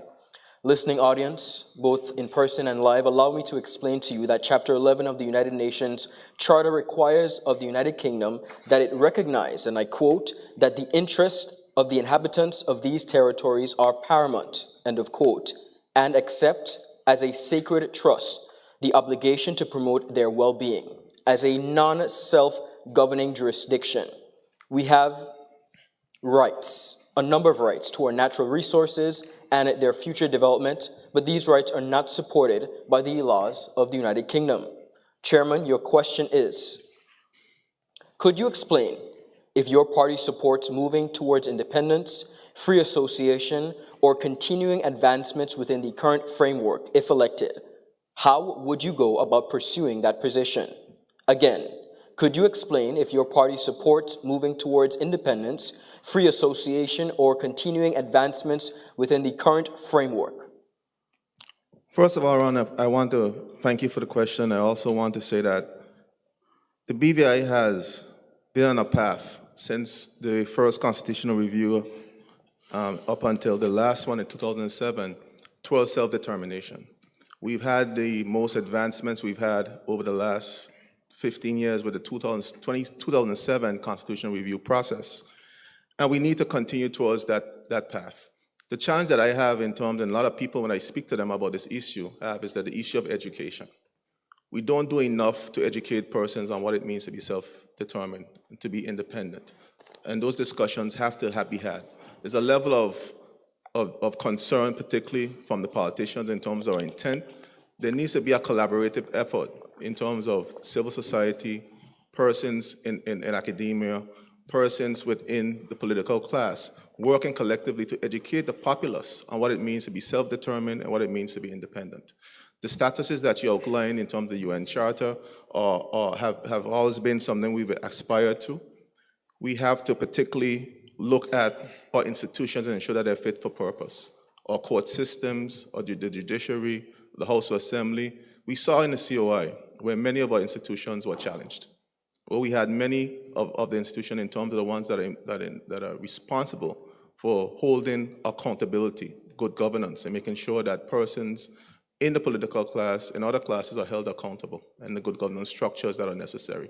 We have to ensure that those systems, before we talk about independence and the issue of self-determination, we continue along the path of self-determination. The issue particularly as relates to I just mentioned I thought, an issue as it pertains to self-determination, we have to ensure, as I said earlier, to build those institutions, to make sure those institutions continue to be strong and robust as we move forward. We've had conversations along the line in terms of the current constitutional review process, and I want to commend the constitutional review team led by Ms. Lisa Penn-Lefsam. And many persons have expressed their concerns in terms of the level of discourse that we've had with that process. But we need to open up that process beyond that and have more, I think we need to have more conversation of what it means for us to be independent, what it means for us to be self-determined. We have to ensure that this institution, the college, academia, they have a responsibility to ensure that those level of lectures and conversations about this topic is had in all walks of the society, in all walks of the community. So persons are aware of the implications, and that if we decide to go to this direction, that we're ready to be able to take that leap into self-determination or even independence if that's so the choice of the public. But it cannot be just a decision of 13 members in the House of Assembly to make those determinations. It has to be a conversation across the spectrum in the civil class to ensure that everyone understands. That's why the tools are there to ensure that this happens. Referendums are important for these type of discussions. They ensure the social conversation happens within the social media space. Like I said, the college has a role to play. But we have to ensure that we educate the populace first before we move in that direction. That is a concern that I have in terms of us moving speedily along this path of self-determination. I think we've made tremendous strides in this process. We need to have a bipartisan approach to this process. We cannot do what we did in the 2007 Constitutional Review, We have to go focused in terms of what we want for this country. Make sure that when we go with the voice of the people clearly in mind, that these are the things that the people said that they want to move forward with, and we go with that agenda only, the agenda of the people in terms of the way forward. But we have to make sure that the education process is had, and that is the critical component for me before we make any determination on any path moving forward. Chairman Fraser. Thank you. I want to make it perfectly clear to the listening audience and those of you who are here that I am not standing here saying that a Julian Fraser-led administration will lead the Virgin Islands into independence. I am emphatically and categorically stating that education is the key. Until the people of the territory are fully aware of what it means, we shall be going nowhere. The people of the territory must first be on board by understanding what self-determination really means. I want to commend the National Sustainable Development Plan for recognizing reparatory justice. In there, they stated that there should be regular lectures, monthly lectures on reparations, and they should be moving towards establishing a reparations committee. That I must commend them for. What I wish they had done was to integrate the subject of self-determination into the National Sustainable Development Plan, because according to the United Nations, territory like ours should, by 2030, be on this path or have accomplished self-determination. And it would have been nice if they had made that a part of the National Sustainable Development Plan. I do believe that in 1960, which is 63 years ago, Jamaica became independent. There's no way you're going to convince me that Jamaica was more developed in 1960 than we are today in 2023. I guarantee they didn't have a smartphone. I guarantee that their illiteracy rate was not as high as ours is today. But yet we are here questioning ourselves as to whether or not we should remain as, having to have someone tell us what to do, when to do it, and if we can do it or we can't do it. Self-determination should not be a question as to whether or not we should have it. It should only be a question as to when. My colleague talked about developing our institutions. Yes, indeed we do. We have to build our institutions. I came face to face with that fact, that reality, at the final sitting of the House of Assembly, when I couldn't move a bill through the House as a regular member of the House of Assembly, even though the Constitution gave me that right. Our standing orders needs to be revamped, repealed and replaced, in order that I don't have to become a private citizen and follow the rules of private citizens to move a bill through the House of Assembly. That's only one example, but there's so many that we have to build our institutions for. The issue and the decision for self-determination must come through the form of a referendum. The people of this territory must decide whether or not they want to be independent. And I think that when the facts are laid on the table, I think that those of us on the side of independence will come out victorious. But I'm not going to be the one influencing you to do it. I will just put the cards on the table and explain to you what the pros are, the benefits are. People still ask the question, well, we're going to lose the US dollar. You're not going to lose it. You're not going to lose it. You're not going to lose the US dollar. And we're going to use our UK passport. Well, every passport in this world gives you the right to travel wherever you want to go. So if you got a Virgin Islands passport, it will give you the right to travel wherever you want to go. And I guarantee you that. So you don't have to worry about all those things that you're grown accustomed to. They will be there. We're not going to lose our relationship with the United Kingdom. We could still be under the monarchy. We're not talking about being a republic, but that will come when that time comes. Mm-hmm. But I think that as a people, we need to grow and move on. Chairman Skelton. Thank you. A PVIM government will not be talking to you about independence. What we'll be talking to you about is the road to total internal self-government. And in '67, when we had the first legislative constitutional ministerial government constitution, it says that every time authority was given into the hands of the elected officials, that the country progressed. The country made great strides. 67, we get the high school. A lot of us were not in a position to go to a comprehensive high school before 68, 69.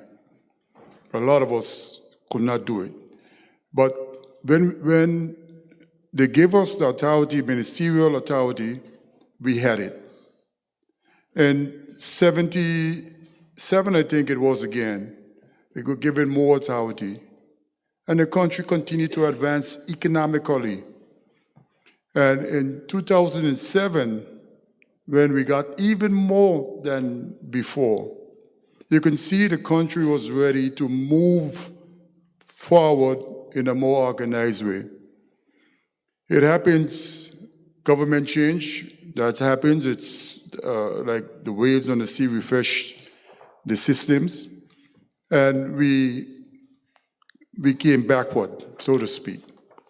And here we are today talking about self-determination. But we need to have the systems in place, both physical and legal systems in place to protect the citizenry from the powerful people in high positions. So until those systems are in place, I don't think we can talk about total independence, because you will have civil war. If you just look at some of the countries that went into some of these things, and recently I was looking at this way back now, the Congo in the 60s, and they kill leaders for it. People die. So we need to learn from these people that went ahead of us with independence and try to build systems, choose the best of all the worlds, so our people can live in harmony and culturally, whatever, which way, and produce a society that everybody can be proud of. So I honestly believe that before we talk about independence, places like this, the high places of higher learning institution and the colleges, they need to have constant lectures and constant telling people what it means. It doesn't mean losing the US dollar, like my colleague said. It doesn't mean you need a military. Some of the biggest countries in the world with military, just if they didn't have one. Because if you upset the rest of the world will come for you. You know, so let us don't look at it in that light. Look at it as you determining your future. Your children determine their future and their grandchildren. So it's important for us to understand that we as a people make more progress when we give more authority. Chairman Wheatley. Thank you, Ron. And I agree with much of what Honorable Fraser has said. And of course, the Virgin Islands Party government would continue the education of the people as it pertains to the options that we have. Ron, back in 1960, the United Nations made a declaration that colonialism must be a thing of the past. This is the first thing that persons have to be educated about, that the world has come together and the status that we presently have is a status that cannot continue indefinitely. The world has said we must eradicate it. And I believe this decade must be either the fourth or fifth decade for the eradication of colonialism. And the non-self-governing territories, I think it might be maybe about 17 of them or so, somewhere around there, have to report to the Decolonization Committee, a committee called Committee of 24, and report our progress towards one of the three options that our moderator has mentioned. Now, of course, it is the expressed wish of the people which will determine which one of those options are available to us. But we have been doing our part. I believe the previous administration may have stopped reporting to the C-24. But when we got into office, we continued. We went to St. Lucia, we went to Dominica. There may have been a meeting in the Pacific, and we started to report again. And of course, we actually produced a resolution, a number of resolutions on the question of the BVI, especially after we faced the suspension of our Constitution. Because we have friends around the world. We went to CARICOM, we went to OECS, we went to our friends in the overseas territories, and we affirmed our right to self-determination. And this constitutional review that we have here, we must fight for advancement, and we cannot be afraid. You have to look at countries like the Bahamas. They are independent over there. They have a bustling, thriving economy. They have a great infrastructure. You go to the Bahamas and take a look at it, and there are other independent countries that have thriving economies. So don't allow anybody to tell you that if we go independent, we're going to kill each other here. Every independent country has their own challenges, including the great United Kingdom. They have their challenges as well. And we are no less than anyone else. Okay? We have the ability to be able to govern ourselves. But one thing you have to understand, in this world that we live in today, you need partners. You cannot go at it alone. Whether you call yourself independent or not, you need partners in this world. And of course, you have to be able to speak to partners, including the United Kingdom. I believe we have to put it to the United Kingdom that let us have an arrangement that both of us favors. If they don't accept that arrangement, a mutually beneficial arrangement, you can call that free association, if you like, a mutually beneficial relationship. If they don't want to accept that mutually beneficial relationship, we go to other partners. There are other people in the world who would be willing to build relationships with you. You have Canada. Canada has been very kind to the Caribbean. And there are other partners in the world that we can partner with, the United States, other places. We can, because of course we have CARICOM, we have OECS. So we need partners in the world, but it will be the express wish of the people of the Virgin Islands which option to choose. Thank you, gentlemen, and thank you, audience. That now completes our first segment.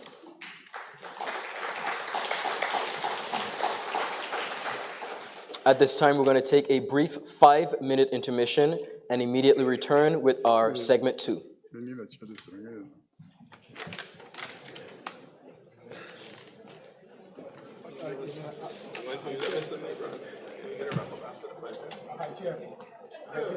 Need some stool. That's what he said. You should have some stool. That's the free segment is one. I think it's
Chairman Fraser, we will begin with you, followed by Chairman Skelton, Chairman Wheatley, ending with Chairman Penn for this particular question. The BVI is a relatively small country, but plays a major role on the world stage in the financial services industry as well as tourism. As good citizens of the world, we too have a responsibility on the environmental front. What are some things you would do as a leader to reduce our carbon footprint? Again, the BVI is a relatively small country, but plays a major role on the world stage in the financial services industry and tourism. As good citizens of the world, we too have a responsibility on the environmental front. What are some things you would do as a leader to reduce our carbon footprint? Chairman Fraser. Mr. Moderator, thank you for the question. As you know, the Virgin Islands, as compared to the rest of the world, is probably just a dot on the map. And the impact our territory has on the world, as far as the carbon footprint is concerned, is very small. However, we have a role to play as citizens of the world. We have to be mindful of the fact that each time we destroy mangroves, we impact the carbon footprint. In 2017, with the Hurricane Irma, right in Seacoast Bay alone, we lost a mangrove forest of over 4 acres. That's significant. It was one of the healthiest patch of mangroves anywhere in the Virgin Islands. And until this day, I spoke about having that place reforested. And I think all hopes are lost at this point because the government at the time dropped the ball. We have to be mindful that water runoff from the mountains into the sea as silt impacts the carbon footprint. How do we mitigate against that? We stop cutting the trees that protect that silt from running off into the water. We have a situation in Parkwood Pond where our incinerator is.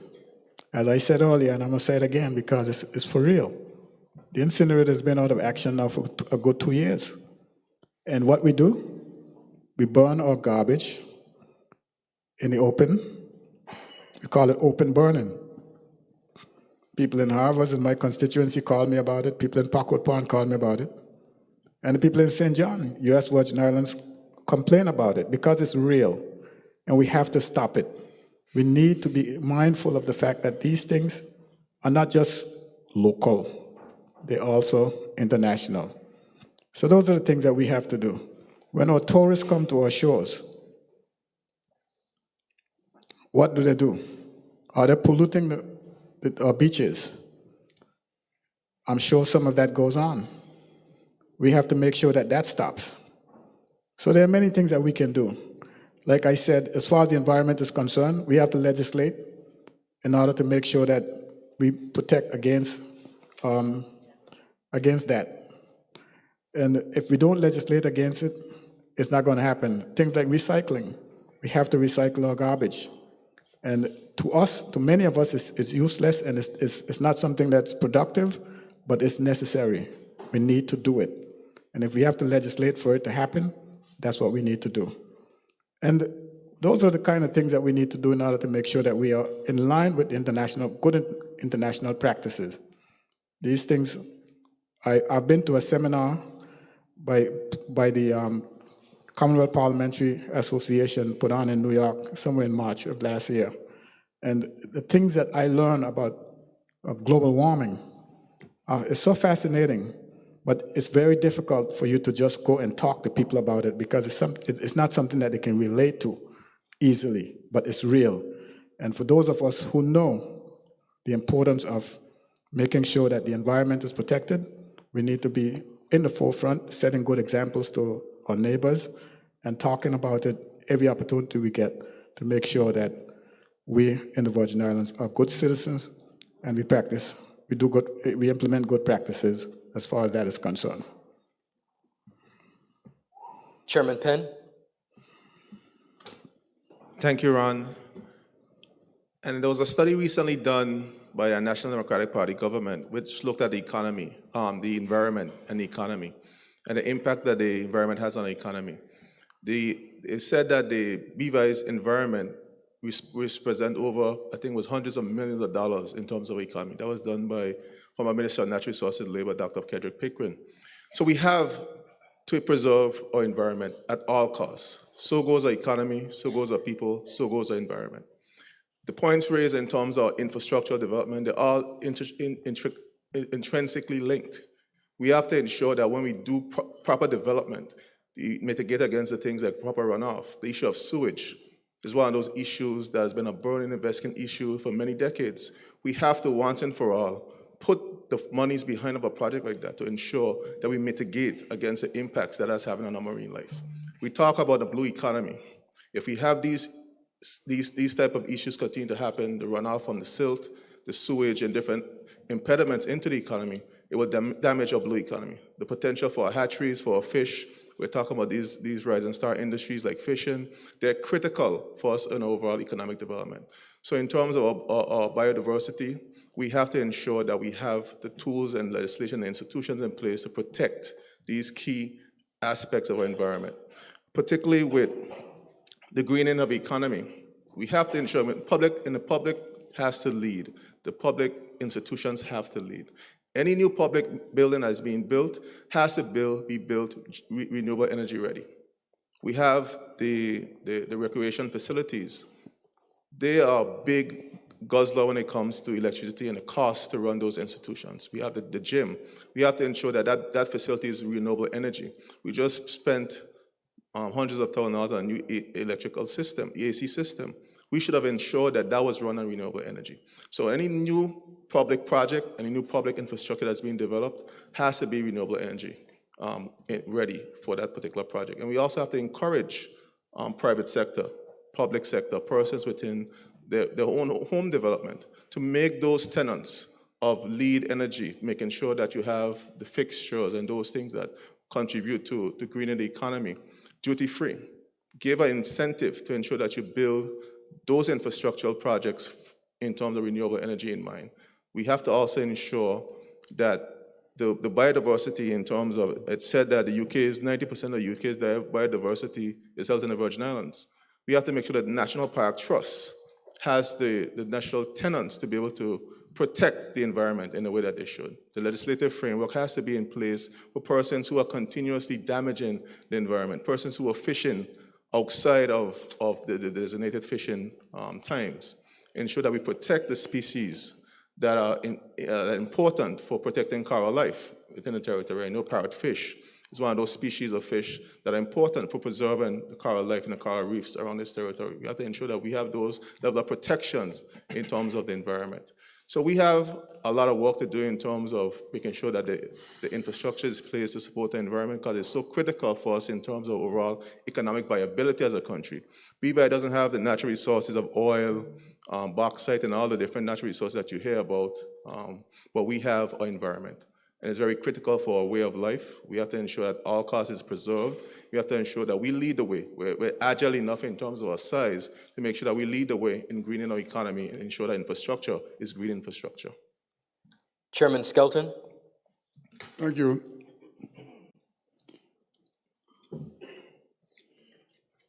How do we reduce our footprint, carbon footprint? And we as a small country, we use quite a bit of petroleum product, both in electricity, cars, you name it. That's all that powers our vehicles and our power stations.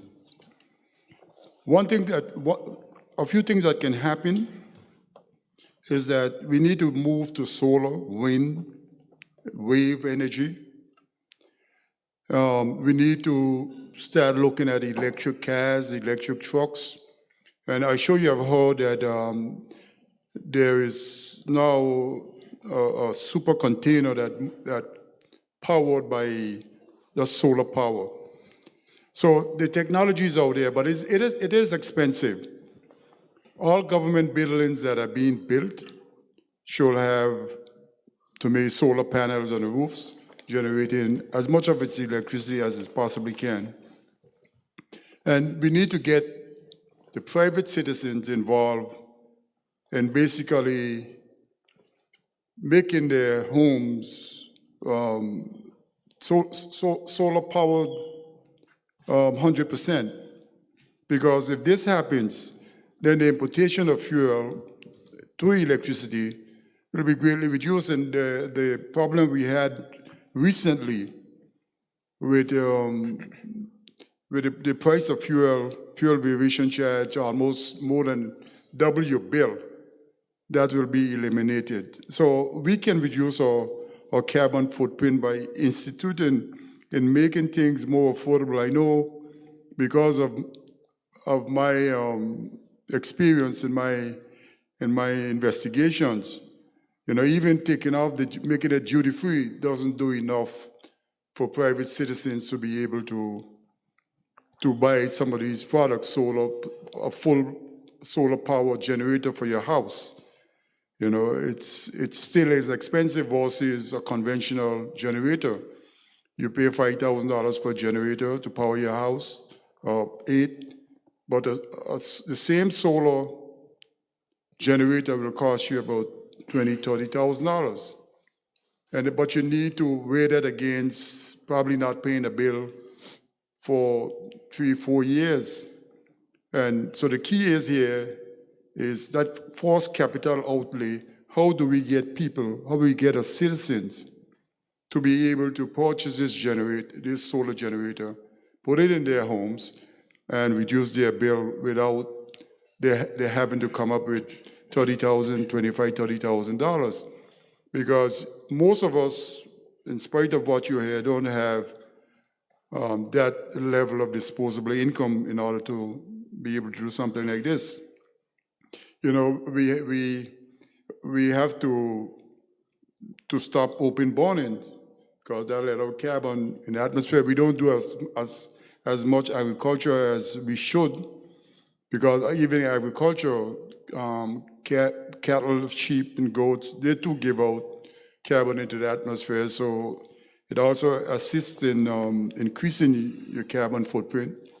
But I don't think we are at that position to be able to do that.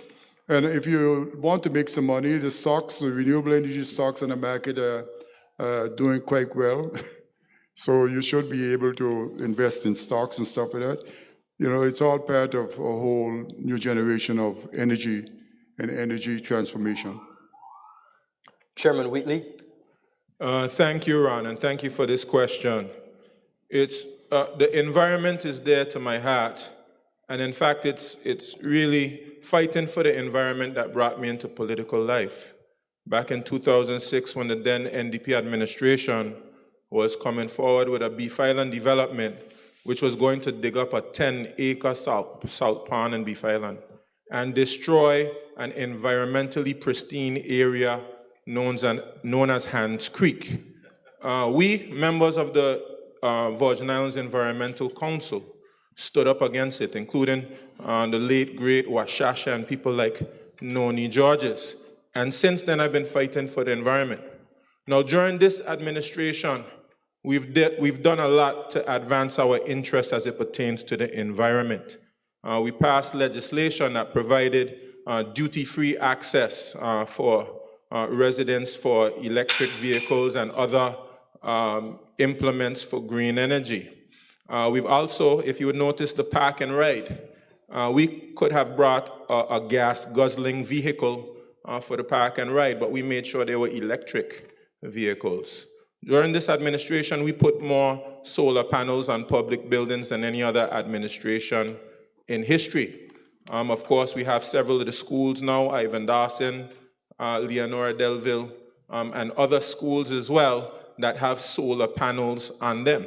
We have a plan moving forward that we'll be able to put a solar panel on every roof by providing some of the upfront costs that persons need to be able to purchase solar and have them pay it back through, partially through the electricity that they feed back through the grid. I mean, we came with bi-directional meters in places like Brigado Flax Educational Center, where they now are feeding energy back into the grid. We have worked on legislation. A gentleman by the name of George Debord Ramilly, who also did the Food Security and Sustainability Bill. He has developed environmental legislation that will allow us to protect our assets, our environmental assets, so things like, the destruction of Hans Creek that was proposed would never happen again. We also have we also have the National Oceanographic Center in Southampton in the United Kingdom, who is helping us to map our environmental assets. And the United Nations has started a climate change fund to help to mitigate and adapt against the ill effects of climate change. And we will be able to access money from that fund through partnerships with private companies who want to offset their carbon emissions and do projects in the world to be able to preserve our environmental assets. Let's take a look at waste management. This government did a partnership, I believe the name of the organization is Code Red, where they did a strategy and a plan for our waste management. And we've been able to initiate that plan with all of those recycling bins and a partnership with Green VI, all of these recycling bins that you see up and down in the Virgin Islands. We've also made land available at Paraquita Bay for a green park. And while I'm at it, let's speak about the land we made available for another company that's going to be helping doing composting, a vermiculture project, where all of the organic waste that goes down to Packwood Pond right now, instead of taking it to Packwood Pond, we can help make fertilizer for our farmers. So there's so much more I can say, but time does not permit. Thank you for this question. We'll begin with Chairman Skelton. The topic of the Commission of Inquiry has come up tonight, and of course it is one that has charted the trajectory of our territory. How do you feel about the Commission of Inquiry report? Was it fair? Was there an ulterior motive? Now, Chairmans, on behalf of the people of the Virgin Islands, respectfully so, let me make it clear that we don't want a politically correct answer. We want truth. As a BVI lander who has worked in the service with various governors, one who has an understanding of British foreign policy and the history of the UK's interaction with Caribbean countries, what is your frank and honest view on the Commission of Inquiry process as well as the report?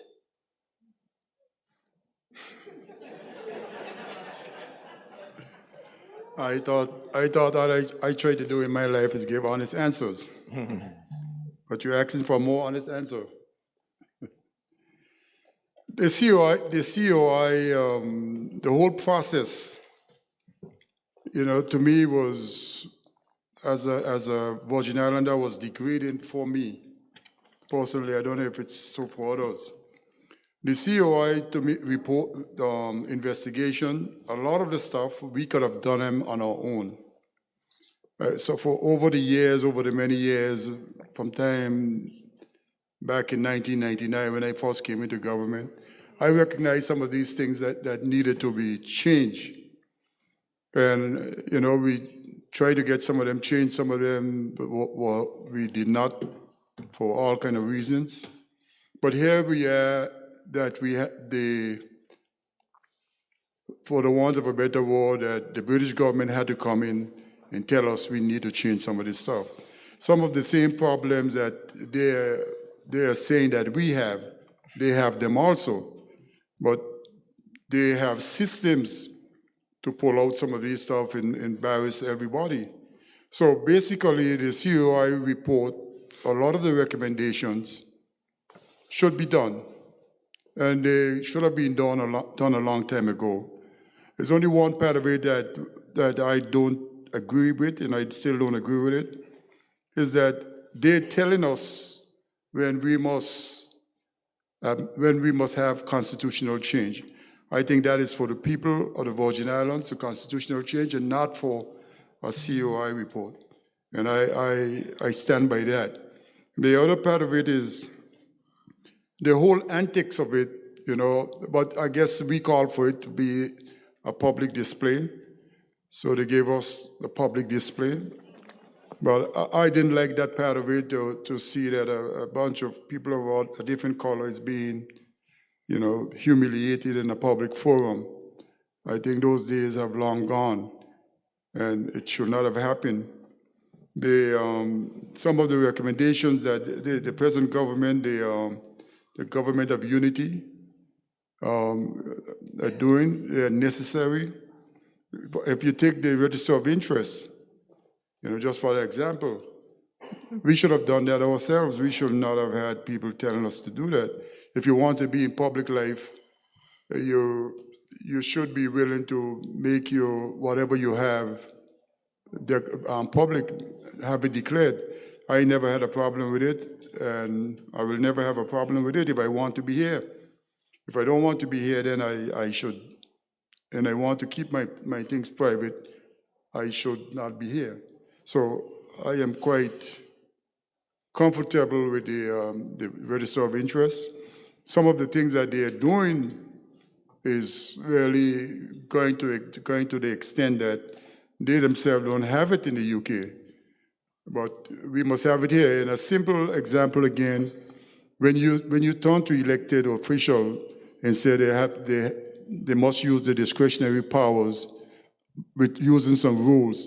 And the highest court in the Britain, the Privy Council, gave a governor the ultimate power in his own deliberate mind to determine whether to suspend the Constitution, the provisions of the Constitution dealing with ministerial government or not. That's double standard to me. You tell me I have to use discretion, but here you're given ultimate discretion. So I think that was wrong, and it's still wrong. Yes. Chairman Fraser. Thank you. The Commission of Inquiry, it was demeaning, it was degrading. I think they had their motives. Their objectives seem to have been played out with the first set of interviews they took, which were first to pull all the members of the House of Assembly, both past and present, before them. And they asked the question as to whether or not you had submitted your interest. You had declared your interest at a particular time. The answer was no. And they make you answer that question like 6 times before they understood that it's no, you didn't. And the only way you can look at it is to see a past chief minister, premier, past deputy chief minister, past deputy premier, current premiers. Everybody was marched up there, and this is the first thing on the agenda. First we undress the leaders of the country. We show to you that they're not worthy of being your leaders, and then we got everything covered after that. The Commission of Inquiry, to me, didn't come to seek truth. They came to exact blood. They had the Auditor General report, and they said, the Auditor General report say that you had 6 bottles of wine, and no matter how you show them that it wasn't 6, it was half a dozen, they still say it was 6. So you just couldn't win with the Commission of Inquiry. And as my colleague said, what was so there were 2 things so terrible about the Commission of Inquiry, and I have no problems with the whole idea of the reforms and all of it. I have absolutely no problems with it. But the perception is that they brought these people from the United Kingdom to do it. And who were they doing it to? You can't help but see it one way. Justice, it depends on where justice comes from. Justice should be blind, but it depends on where it comes from and how it was meted out on you. And I think that we were pretty much humiliated. I think that those are the kind of things that we should factor into our thoughts when someone asks you about self-determination. I think the people in the territory are so convinced that most of us are untrustworthy, whatever you want to call it, whether it's corrupt, whatever. Most of the people are convinced, but your leaders are a reflection of yourself. And once you get that in your mind, that your leaders are a reflection of yourself, when you look around, you had asked your leader, whoever he is or she is, for some form of assistance. Your leader went and got that assistance for you, and you took it. And your leader is now being questioned as to how, when, how, and where. And you are laughing at your leader, saying that your leader shouldn't have done it. Now, here are some other things that the Commission of Inquiry was able to do that I have difficulties with. Executive Council Cabinet. What takes place in Cabinet is secret to the Cabinet and the Cabinet only. Minutes of Cabinet are secret to the ministers in Cabinet. When new ministers go in, they're not allowed to see Cabinet papers of the past or discussions that took place in the Cabinet. But the Commission of Inquiry was able to get access to those things. And that is not, I don't think they could do that in the United Kingdom. As a matter of fact, I understood that a Commission of Inquiry was called at the time in the United Kingdom, and they said, the Parliament said, we don't have time for it now. We didn't have that opportunity. So we have to look ourselves in the mirror and see who's doing what to us, and then we come to grips with reality and say, Thank you, Chairman enough is enough. Fraser. Chairman Penn? Can you just repeat the question, Ron? Absolutely.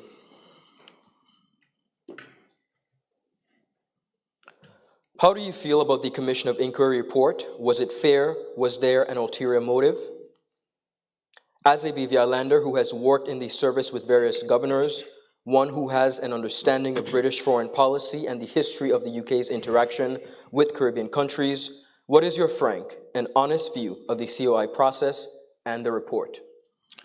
Thank you, Ron. And first of all, before I go into answering that question, I have to respond to a comment the Premier continued to make, particularly on Hans Creek. He continued to say that the last former administration tried to destroy Hans Creek, and he was such an activist. I'm just concerned that just recently his former Premier, when he was Deputy Premier, was running a runway through the entire Hans Creek. We didn't hear anything about the activism. So I just want to make sure that we have to be honest, and we have to be transparent to the public. So I just want to make that point very clear. Hold your responses, please. To the actual question at hand, this is an issue of good governance. What I agree or disagree with the Commission of Inquiry, the reality is that it reveals some really stark things about us in our governance structure, that we need to make necessary adjustments to this governance structure. I particularly join my colleague with a concern in terms of cabinet minutes. I believe if the law of the land of the law of the land needs to be consistent no matter who you are. You have to uphold the law of the lands. And I had a concern, particularly with the Auditor General reports that were not laid before the House of Assembly, being read out in a public space and not following the letter of the law. Be that as it may, the specifics and the issues that were raised were concerning to me as well. That's why our NEP government, when we were in office, started a process of transparency. Issue of transparency is critical to the issue of good governance.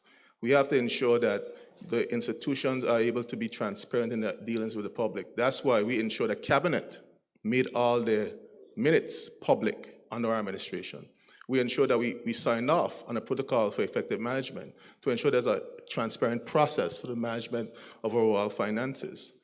We also ensure that, and I've made this declaration already publicly, that the House of Assembly and the committee stage of the House of Assembly needs to be public.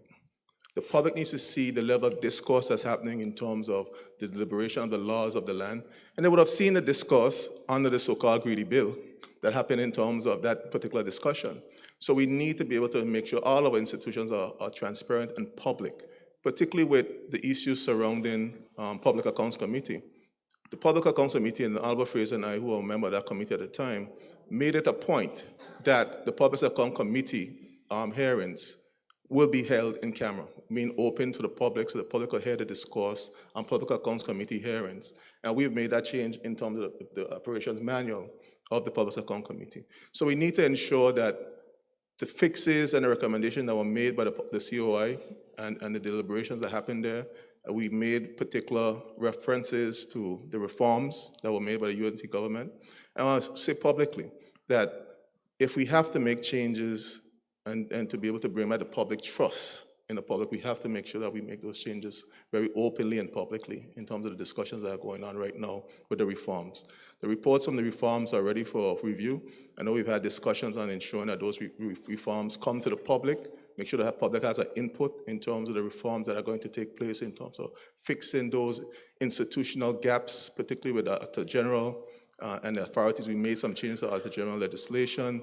Internal auditor needs to have the powers to be able to review and vigilate the ministries, the departments, and their functions and their operations to ensure that there's efficiency in terms of the way that government runs and functions. We have to ensure that there's accountability through the Public Accounts Committee, and the support and the funding in those institutions needs to be there to be able to offer the level of support to the oversight of government in general. So though the COI, we have challenges in how it was done, but some good things were revealed, and we need to now take the opportunity to fix those issues that were highlighted and to ensure that we move forward in light of transparency and accountability. Not just buzzwords, but a way of life for us moving forward. Chairman Wheatley. Thank you, Ron. Let me just take 10, 15 seconds and respond about the point about Hans Creek. This is the first time I'm learning about some, I would say, imaginary plan to put a highway through Hans Creek. Persons should know that Beef Island is privately owned besides the airport.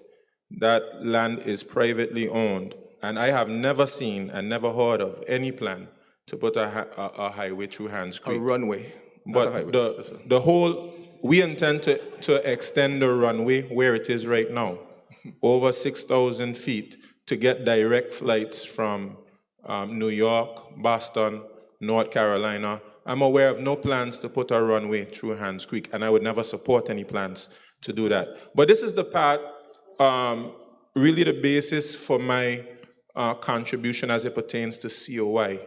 We have to be able to tell ourselves some hard truths. And we've been using, including my party, we have been using this whole idea of corruption, one party corrupt or another party of corrupt, as a political football for political power for too long. We have to come together as a people and recognize we're not the worst. We've made lots of strides through our history. Our parents worked hard for us to get here. But we have some areas that we have to improve. So yes, while the COI process is demeaning, while it's humiliating, I agree with Mr. Ronnie Skelton. This is something that we need to become accustomed doing for ourselves. Not anybody do it to us. We need to have the institutions and processes in place to be able to examine ourselves and tell ourselves some hard truths.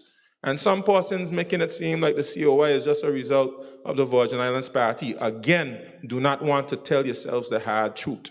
You'll find in that COI report as far back as the Seacoast Bay Harbor.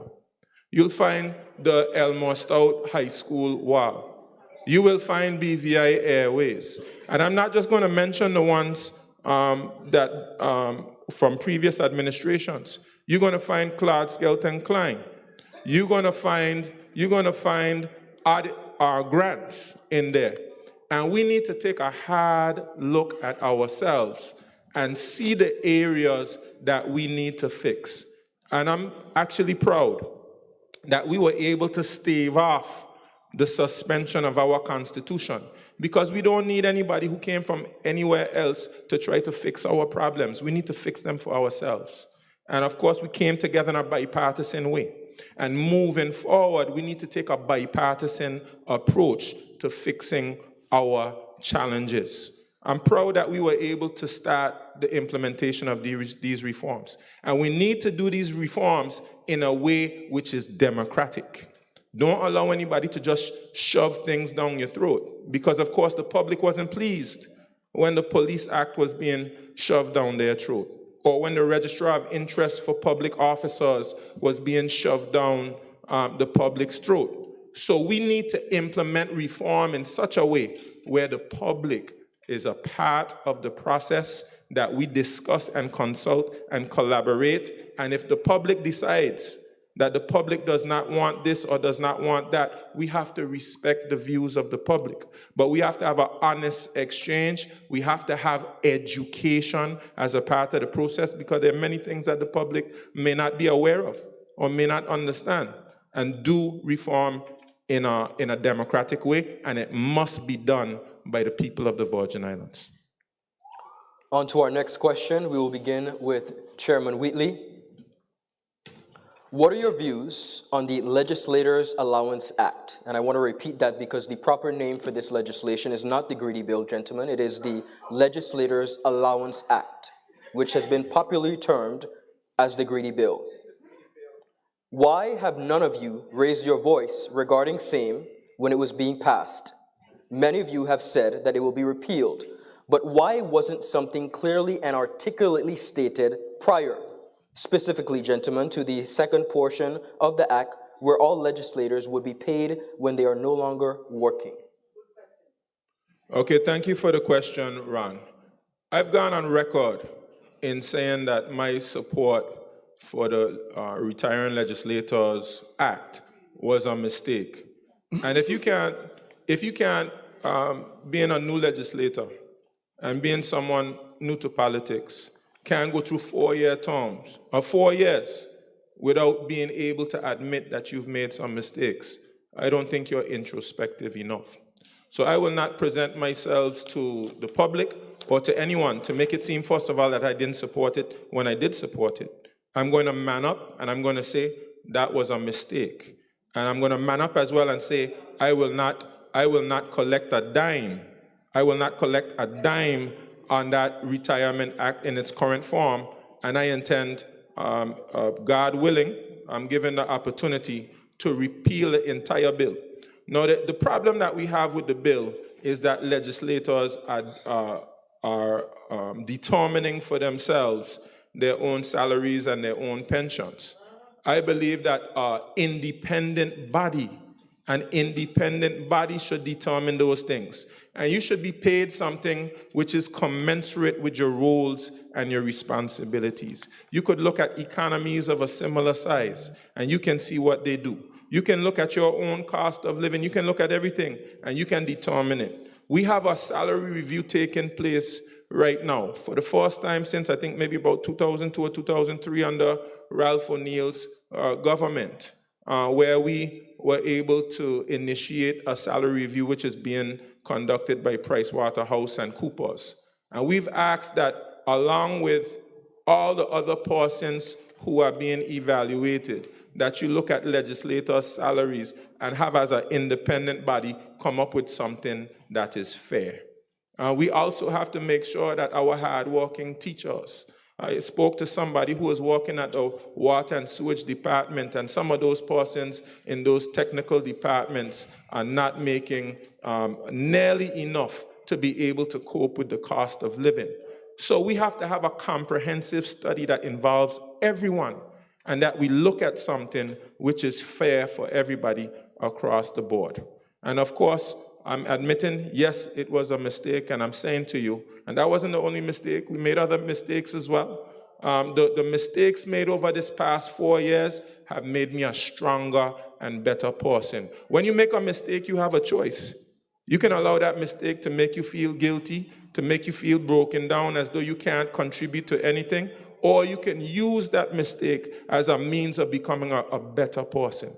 And that is what I'm done, and that's what I'm committed to do. You won't see me being silent when anything wrong is taking place moving forward. Chairman Penn. Repeat the question again. What are your views on the Legislators Allowance Act, popularly termed the Greedy Bill, and why have none of you raised your voice regarding same when it was being passed? Many of you have said it will be repealed, but why wasn't something clearly and articulately stated before? Specifically, Chairman Penn, to the second portion of the act where all legislators would be paid when they are not working. Thank you, Ron, and I think this question has been on the talking point for the campaign season, and I think it's very rightfully so. And I just want to, and I mentioned earlier, the importance of transparency and the importance of ensuring that the discussions, particularly in the House and Assembly, the committee stages, are transparent and public. In fact, if my colleagues are honest, and they will say so, that there was a heated discussion, particularly on the second section of the bill, concerning that a vote was asked to have that particular section not be as it was being put forward. Members walked out of the House meeting in a sense discussion. I asked for a division of vote. It was not given, particularly on a particular section. But I believe that the initial discussion that we had in terms of the legislators, the senior legislators, the old legislators that needed that support, we needed to move forward that section of the bill. Hindsight is 2020. I too have been publicly on public record that we should not move forward with the bill as it is. I believe that we need comprehensive reform of the pensions process, not just for legislators, but pensions overall in the territory. But it goes back to us being able to be transparent. And I think we need to be fully transparent with all our institutions to make sure that persons get a full grasp of the discussions that are happening, particularly surrounding these bills. I, too, will push to make sure that the issue, NDP government will ensure that the issue of pension is at the forefront. We will not move forward with that bill as it is. It will be repealed. I was one of the first persons publicly to admit that we needed to repeal this bill, and I think that we should repeal it forthwith as one of the first order of business in the House of Assembly. I think all the members on this panel have been on record in saying this. We also have to look at the salaries overall for the legislative branch. And how are we going to make sure that legislators are paid a fair salary, just like civil servants need to be paid a fair salary? And I think the salary review that's happening right now is one of those discussions that are happening in terms of the review for both the pensioners, the current civil servants, and the legislators. And then an independent body, as the Premier said, I support that. We cannot be the ones making decisions for ourselves. That's not transparent, that's not good governance. We need to ensure that there are independent entities, private entities that are doing these reviews going forward. And legislators, the only process that we do is a matter of it needs to be amendments to the laws, that the laws come before us for amendments and passage. We have to ensure that the overall social safety net for persons in this territory needs to be reviewed. I had a discussion with a senior person who, both of them are public servants, both retired, but one of them passed, and the one person who had been accustomed of living off of this pension, based on the two of their retirement pension bill, unable to get that pension because the act doesn't allow for her to get the 2/3 of her spouse's pension. That's wrong.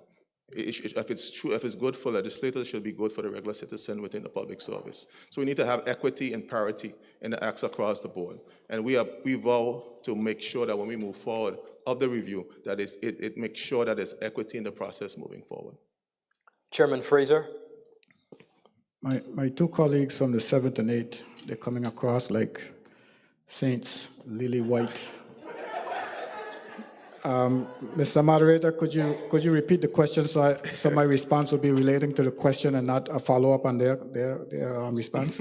My pleasure, Honorable Fraser. What are your views on the Legislators' Allowance Act, popularly termed the Greedy Bill, and why have none of you raised your voice regarding same when it was being passed? And publicly raised, rather. Many of you have said it will be repealed, but why wasn't something clearly and articulately stated before, specifically, Chairman Fraser, to the second portion of the act where all legislators would be paid when they are no longer working?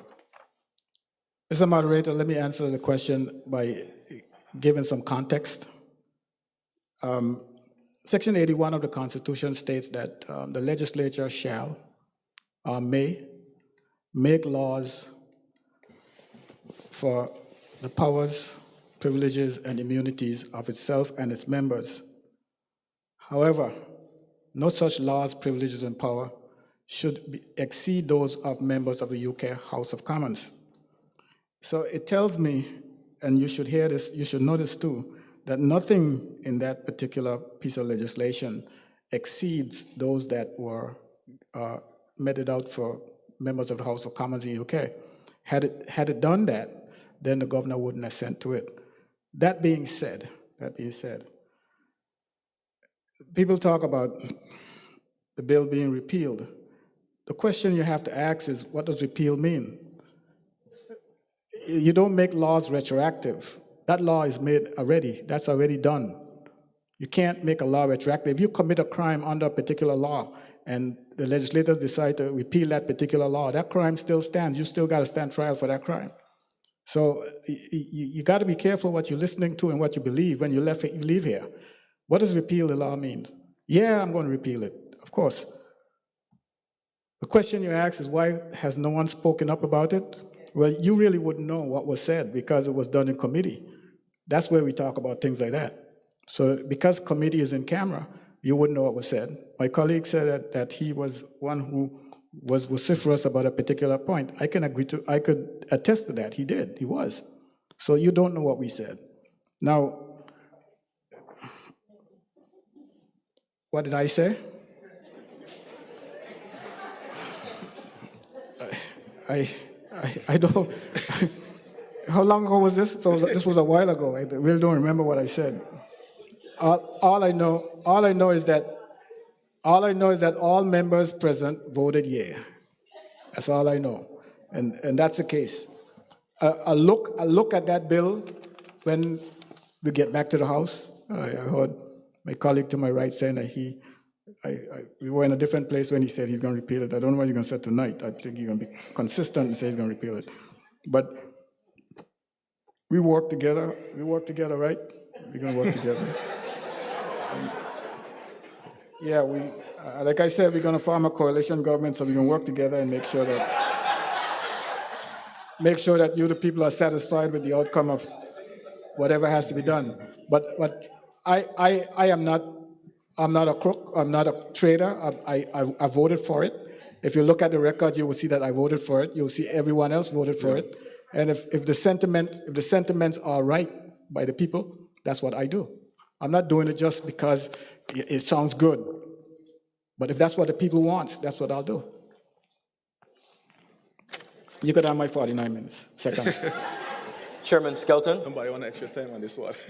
You need to repeat the question because I can, Chairman Skelton. What are your views on the Legislators' Allowance Act, popularly termed the Greedy Bill, and why have none of you raised your voice regarding same when it was being passed? That's easy for you. Many of you have said that will be repelled, but why wasn't something clearly and articulately stated before? Specifically, Chairman Skelton, to the second portion of the act where all legislators would be paid when they are no longer working. okay, let the record reflect that I was not there. I think the correct name for the bill is the Retirement Act, Legislative Services, That is correct. Cap 139, and that was approved in 1980. And in 2021, what happened was amendment done to the act to define salaries and to give members, those first time and those who were there for a while, a lot more money. And the numbers could have gotten up to $1 million, depending on what position you have. It was wrong, because when I read the bill for the first time, this was weeks after, and if my friend from the 8th could recall, and my other colleague from the 2nd, I turned to them and said, no one took out a piece of paper and a pencil and tried to calculate and see what this means? They tell me some other story, but when I did the numbers, I can see the numbers were exorbitant. And I didn't get into politics to go into the government to make myself rich. That was not my intention. So there's no, if a but about it, PVIM government will repeal it, and the member for the 3rd District is quite right. You could only repeal something, but it's those people who will have retired under it, you still have to pay based on a legal position that I investigated. So those first-time legislators, they will probably go on with $300,000 each, you know. And somebody should have taken out a piece of pencil and paper and see what it means. I understand that once you're in these positions and you're fired, the possibility of anyone employing you in a very short space of time is remote. So you should give first time and other people some sort of income that they can live while, because these were the people who you depended on to make laws for the good governance and protection of your country. So to not give them anything is not the right thing. But what we said we will do, PVIM government, is we'll repeal it and set a salary, a sensible salary for legislators. It is true that in the last administration, I think it was before the hurricanes, the then Premier, Dr. D. Orlando Smith, he set up a committee with people from the Caribbean and some from here to look at legislative salary, and a report was done and submitted. But the hurricanes come shortly after and nothing was done. it was all about adjusting the salary to make it reasonable. Because if you take the backbenchers right now, their salary is $36,000 a year, and that was set in 1995. So it says that something needs to be done in spite of people think that elected officials making a lot of money. But the bill that was amended needs to be repealed, period. Thank you, gentlemen. For the next question, Chairman Skelton, we will begin with you. There is a theory that poverty breeds crime. It cannot be disputed that the economy of the British Virgin Islands has been and continues to be under significant strain as a result of the hurricanes of 2017, as well as the COVID-19 pandemic. What specific plans do you have, as chairman, to address the matter of underemployment and unemployment in the Virgin Islands? Thank you, Ron. We have to build the economy. We have to make the economy strong again. We have to create jobs. And the way I see to do some of this stuff in a very short space of time is things like agriculture, little small businesses, fishing. We need to get those things up and running as quickly as possible so we can create jobs. The construction industry is one of the big job creators, but it only lasts for a while. And until we can get the resources to build the infrastructure of this country back and do the things that are needed to make the country safe and look prosperous again, we have no choice but to try to expand the economy so we can create more jobs and put people back to work. It is true that there's a lot of people out there hurting. The social ills, when I ran the last time, I told people from my platform that the social ills of this country, if we don't address the social ills, we're going to destroy our country.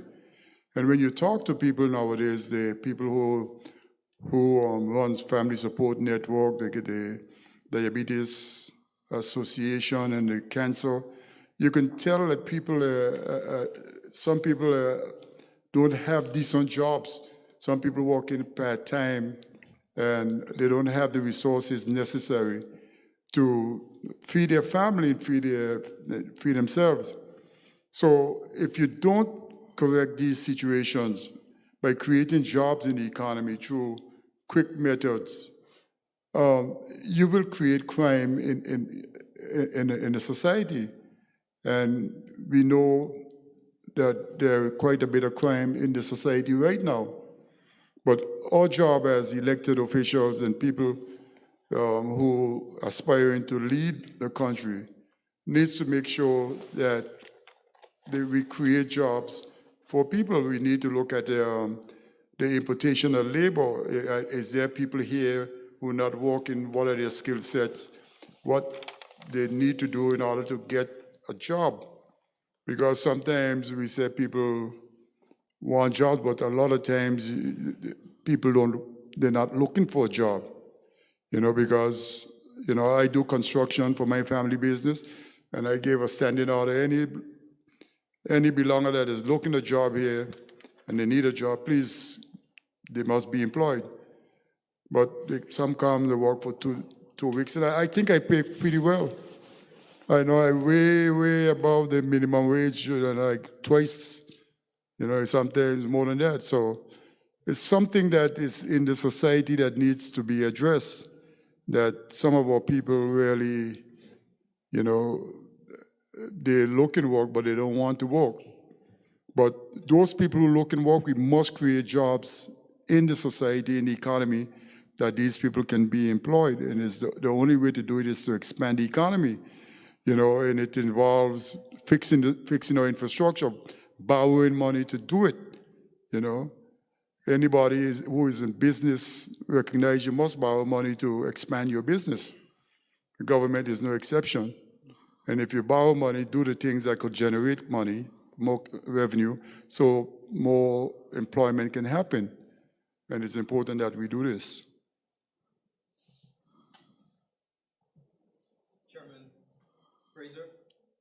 Thank you. Could you repeat the question, please? Absolutely. Thank you.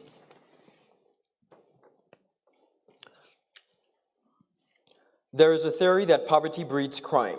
It cannot be disputed that the economy of the BVI has been and continues to be under significant strain as a result of the hurricanes of 2017 as well as the COVID-19 pandemic. What specific plans do you have to address the matter of underemployment and unemployment in the Virgin Islands?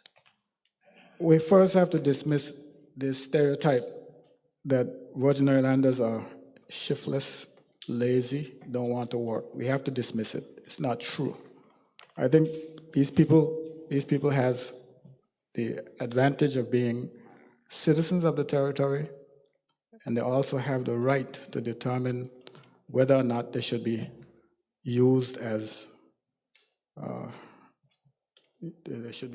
not slaves, but oppressed. They have the right to determine whether they should be oppressed. You talk about the pressures brought on by Hurricane Irma, causing people to be unemployed. Well, I just told you earlier, and I will repeat it, that we need to rebuild this territory to its pre-Irma stages. And that will have a lot of work for people to do. You grow the economy. That stops people from being unemployed. It gives them work to do. And I said that we should capitalize on that loan facility guarantee that the United Kingdom has given to us, the $426 million, to rebuild the territory. There's so much work that we need to do with that money. The Western Ferry Terminal is one of them. Could you imagine the amount of people we can hire, gainfully employed on a project like that? We have the Seacoast Bay, Ellis Thomas Downs. Could you imagine how many people you can have employed working on a project like that? We have the government administration complex that's still sitting there. They're working on it, but it doesn't seem to be getting completed. A lot of people can be employed. We need to bring our people back to work. And those are ways that we can do that. If you grow the economy, it eliminates unemployment, it eliminates the potential for crime, and those are the kind of things that I would be at the forefront making sure happens. We need to extend the runway at the Terence B. Lettsome International Airport. Could you imagine the amount of jobs that would be created on a project like that? These are not things that you're doing just for the sake of creating jobs. These are things that the economy needs. We need to have it.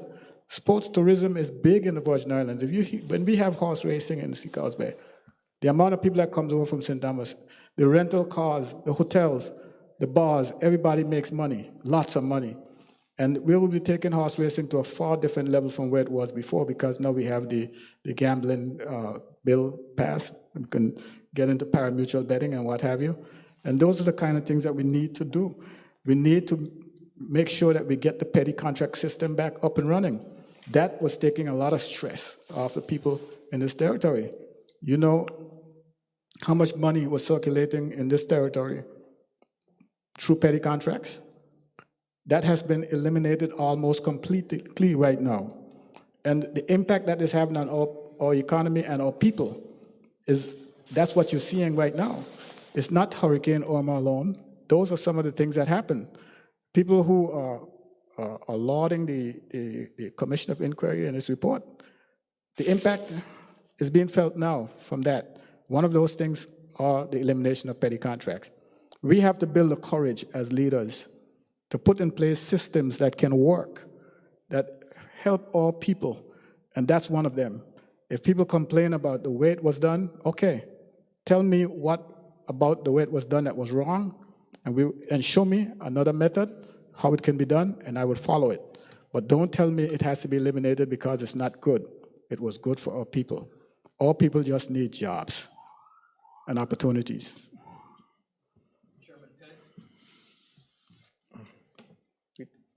Repeat, please. Repeat the question, please.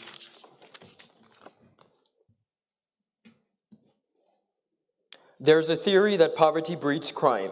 It cannot be disputed that the economy of the BVI has and continues to be under significant strain as a result of the hurricanes of 2017 as well as the COVID-19 pandemic.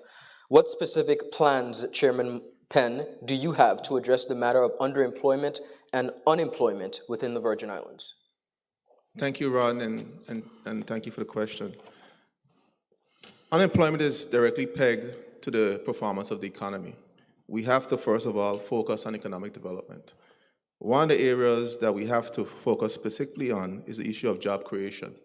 We look at the infrastructural woes of this territory, particularly from water, roads, sewage, and all the list goes on in terms of the infrastructural challenges. That is why we had the RDA developed to deal with the recovery and development of this territory. We had a farm structure in place to drive economic development, but also to make sure that we create jobs and opportunity for persons within the territory. We missed an opportunity, and I agree with my honorable colleague, to secure the guarantees that will come in handy right now in terms of the recovery and development of this country. We now need to move past that and have an adult conversation with the United Kingdom to secure the necessary financing necessary to move on with the redevelopment of our country. We have had a good program in place, the YES program, Youth Employment Services, that work to develop individuals within our society, particularly our unemployed youths, give them the necessary training and give them the tools to be able to be contributing citizens within the economy. We have to get back to a structured approach to training and development of our employees. We had a conversation earlier with some young college students who expressed their concern specifically on the issue of skill development. They had a concern where someone who was a nail tech and wanted to be a nail tech or do something specific to just braiding hairs and lost the opportunity to get a trade license because they don't have a degree just to braid someone's hair. We have to cut down the bureaucracy that has been plaguing the trade process within this country. That is why an NDP government went in place, and I worked as junior minister to get a trade commission in place to develop the structures that are necessary to cut out the red tape and the bureaucracy from the business licensing process, the support that businesses need to move forward, particularly with a functioning and proper functioning National Business Bureau. Up to yesterday at the kite flying event, a young man came up to me and said, Marlon, I want to thank you guys for that National Business Bureau. I was able to get my business started. I have a boat that's now making money for me, but I can't get to the next level to get another boat to expand my business. We need programs like that in place to help people like me who are actively trying to operate within the economic space to get the financing that they need to move forward. The hardest thing for small businesses right now is capital. And what the Trade Commission is intended to do is to provide the capital to the National Business Bureau, but also provide the technical support to help to streamline those young entrepreneurs who are going into business space to be able to have the tools that they need to really navigate the businesses. They have the ideas, they have the drive and the determination to make those businesses succeed. All they need is a little bit of guidance. Government should be removed from the business process. Just be there as a support, be there as a guide to help those businesses navigate the difficult times when they come about. And the National Business Bureau was designed to just do that. When we were in office, we were able to get funding from the EU program to get the reforms necessary to get that program back up and running. For whatever reason, over the last 4 years, nothing was done to move that program forward, to help small businesses who are struggling, to create jobs, create businesses, even from the government side, persons who are in public service, who might want to go out in the business world. They need to have a level of certainty and security to be able to go out there and know that there's an entity, there's an institution that is there to support them as they take that leap of faith. We are going to ensure that the infrastructure, as I said earlier, will be developed, and also to make sure that entrepreneurs get the red tape cut, or young people who have desires to start businesses are going to get the support that they need, no longer waiting 2 months, 3 months in some instances I'm hearing, waiting for a trade license to be approved. That is wrong, and that has to stop. We need to encourage business, not be an impediment to business development in this territory. Chairman Wheatley? Can you repeat one more time, please? Sure. There's a theory that poverty breeds crime. It cannot be disputed that the economy of the BVI has been and continues to be under significant strain as a result of the hurricanes of 2017 and COVID-19. What specific plans, Chairman Wheatley, do you have to address the matter of underemployment and unemployment within the Virgin Islands? The statement is true. Poverty does lead to crime, and certainly it's not just the hurricanes of 2017 or the pandemic. We have a challenge which have been developing over decades. And it has to do with the fact that we haven't given proper attention to things like technical education and making sure our education system in the BVI lines up with our economy. Now, one critical component I think Honorable Fraser and Honorable Penn left out is, yes, you have to produce jobs. And our economy is producing jobs. Our economy is producing hundreds and hundreds, maybe even thousands of jobs every year. The problem is most of those jobs are going to persons who are on work permit, okay? And there's a group of students, which is a group of young people which is growing in our society, which do not have access to those jobs. So we must do a better job of preparing those young people who are not getting jobs in the economy right now for the jobs of today. And this institution right here, I have to acknowledge, has done with the support of the government and with the support of private donors like Unite BVI, has helped the process by implementing things like the Marine Training Program. Because we're the sailing capital of the world, but many of our young men and women are not in the marine industry. So we started a marine training program, and hundreds of young people have gone through that program, and now they're being able to go to places like Naniki and be able to get employment. And I'm told that the people in the private sector, they love the program. What did we do? We did a solar training program because we believe that the green economy is the economy of the future. And we have a plan to put a solar panel on every roof, and we're going to need people to be able to do that work. But if we want the young people to be able to participate meaningfully in that type of activity, they have to be trained. And that's why we started that solar training program. We have a project over there in Anegada where we're going to be providing, we broke ground on it already, providing over 90% of the energy in Anegada from solar energy. And we had individuals who went through this same program at the college who will be working on that program. And when we initiate the program to put a solar panel on every roof, those young people will get assistance. And we have to provide more specific courses through the rated program. This is a program we started because we noticed that we had an unemployment and underemployment problem in the territories. So we started a rated program. And this rated program provides opportunities for apprenticeship, which are being developed right now in combination with the Department of Youth Affairs and Sports. Training opportunities to places like HLSCC. Employment opportunities, you see some of the young men and women cutting the bush on the roadside, and also personal development activities. As a part of the rated program, we are just about to start an electrician course right here at the college. We'll follow it up with an agricultural course that we've been speaking about for some time and just about to get off the ground. I agree with the investment in agriculture. The rated program is about to launch an agricultural program right here in Paraquita Bay, where you'll have a team leader and maybe about 4 or 5 trainees who will be getting about $100 a day just to plant food all day. And the food which is produced from that program, we're going to sell to the supermarkets, to the hotels, to the restaurants, and the money that comes from that program will be reinvested right into the program.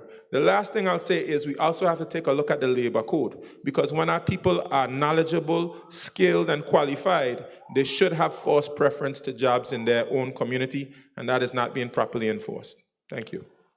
Thank you very much, gentlemen. We have reached the end of our evening. The night is well spent. You will each have 2 minutes to give your closing statements, beginning with Chairman Wheatley. Thank you, Ron. We've had a good discussion tonight. We've spoken about a number of critical issues in the territory. I have to remind the people, of course, in this race that we have here, we have individuals who've had the opportunity. They've had the opportunity to implement all the changes that we're speaking about now. And over the past 20 years or so, these problems have remained.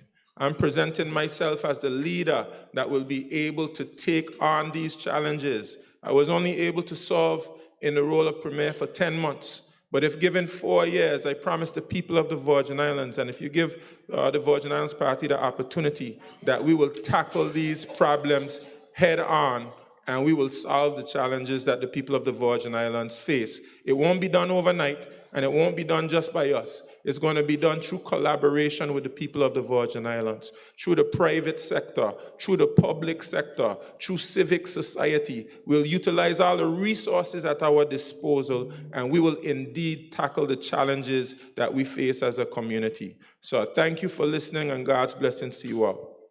Chairman Penn. Thank you, Ron. I just also want to thank the organizers, Dr. Georges and the team, for putting on a very good event. I think it was important for us as colleagues, as potential leaders of this country, to stand and take questions and respond to the people of this territory in terms of view and our vision for this country.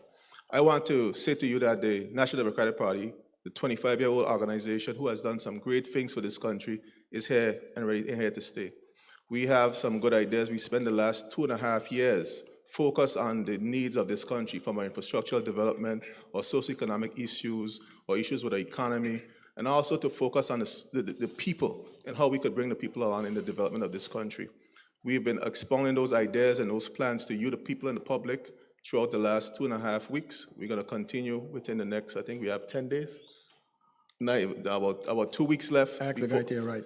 2 weeks left for until election day, 13 days. 13 days. But we want to let you know that we still have the vision, the mission, and we have the solutions to move this country forward. We are focused on the development of the people of this country. We had a chance, the VIP had a chance to fix these issues. We saw the challenges that we've seen coming out of the last 4 years. We saw the issues surrounding, I heard the chairman speak about the issues with NHI. I just said to him, do not throw the baby out with the bathwater. NHI has done some great things for the people of this country. We've seen, just recently, the other day, I saw where a family was able to fly out of this territory to save the life of one of their young ones. And those are the things that happen on a daily basis through NHI. We have works to do to fix it, but you had a chance to fix it, but nothing was done in the last 4 years to address the issues with NHI. And we are going to be the ones to make those changes, those structural changes, to bring relief to the people of this territory that is much needed. You were there for 10 months? Chairman Fraser. Well, you couldn't fix it 3 years? Mr. Moderator, this territory is in as critical a position as it is in right now. All hopes are not lost if the people of the territory do the right things. We have presented to you the difference between experience and people who are just in training. You have seen what it's like. My colleague, leader of the government, doesn't understand that elections are next week or shortly thereafter. He keep talking about we're going to do this and we're going to do that. There is still room in this territory for growing the economy at exponential rates. We are yet to take advantage of a gift that was given to us by the European Union called economic substance. Nowhere has our government, any administration, taken advantage of the gift that was given to us, what we can do to expand our economy using that particular vehicle. I promise you that with my knowledge, my experience, any administration that I'm a part of, any government that I'm leading will pursue the expansion of our economy through means like that, by creating an exclusive economic zone for people who are, running companies registered here in this territory. We have 450 to 500,000 companies registered in this territory. If I use the low side, 400,000, any operation that we get involved in bringing them here, any tax we levy upon them, every $100 that we impose upon them brings us $40 million. And we can grow our economy up to $200 million through that particular vehicle. And I'm telling you that those are knowledge and experiences that I want to bring to this table after the next general election. I thank the people of the 3rd District. The people of the 3rd District has a tremendous responsibility. This territory needs you. They need you to deliver me to the people so that I can be a meaningful factor in the next government. Chairman Skelton. Thank you, Ron. I too want to thank the organizers of this debate for inviting me here, and so I can share my views and my vision for our party, the Progressive Virgin Islands Movement. The Premier Whitley says very earlier that the people who created the problem cannot be expected to fix it. And we are in this mess because his government put us in this mess.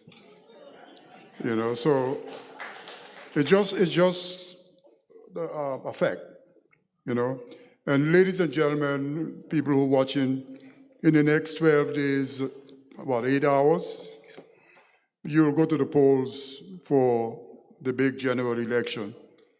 You will have been listening to us, you have listened to us tonight.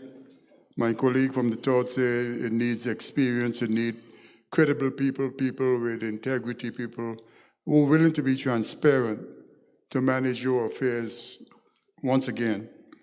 And we think that, we know that the Progressive Virgin Islands movement is the party with those qualities that you are looking for. And we're asking you to support us and give us the opportunity to fix BVI once more and put it on the right road to success. Thank you. Ladies and gentlemen, we have successfully reached the end of this evening's proceedings. I want to take this time to first and foremost thank the H. Lively Style Community College, of course, who are the sponsors for this evening's, particularly the Virgin Islands Studies Institute.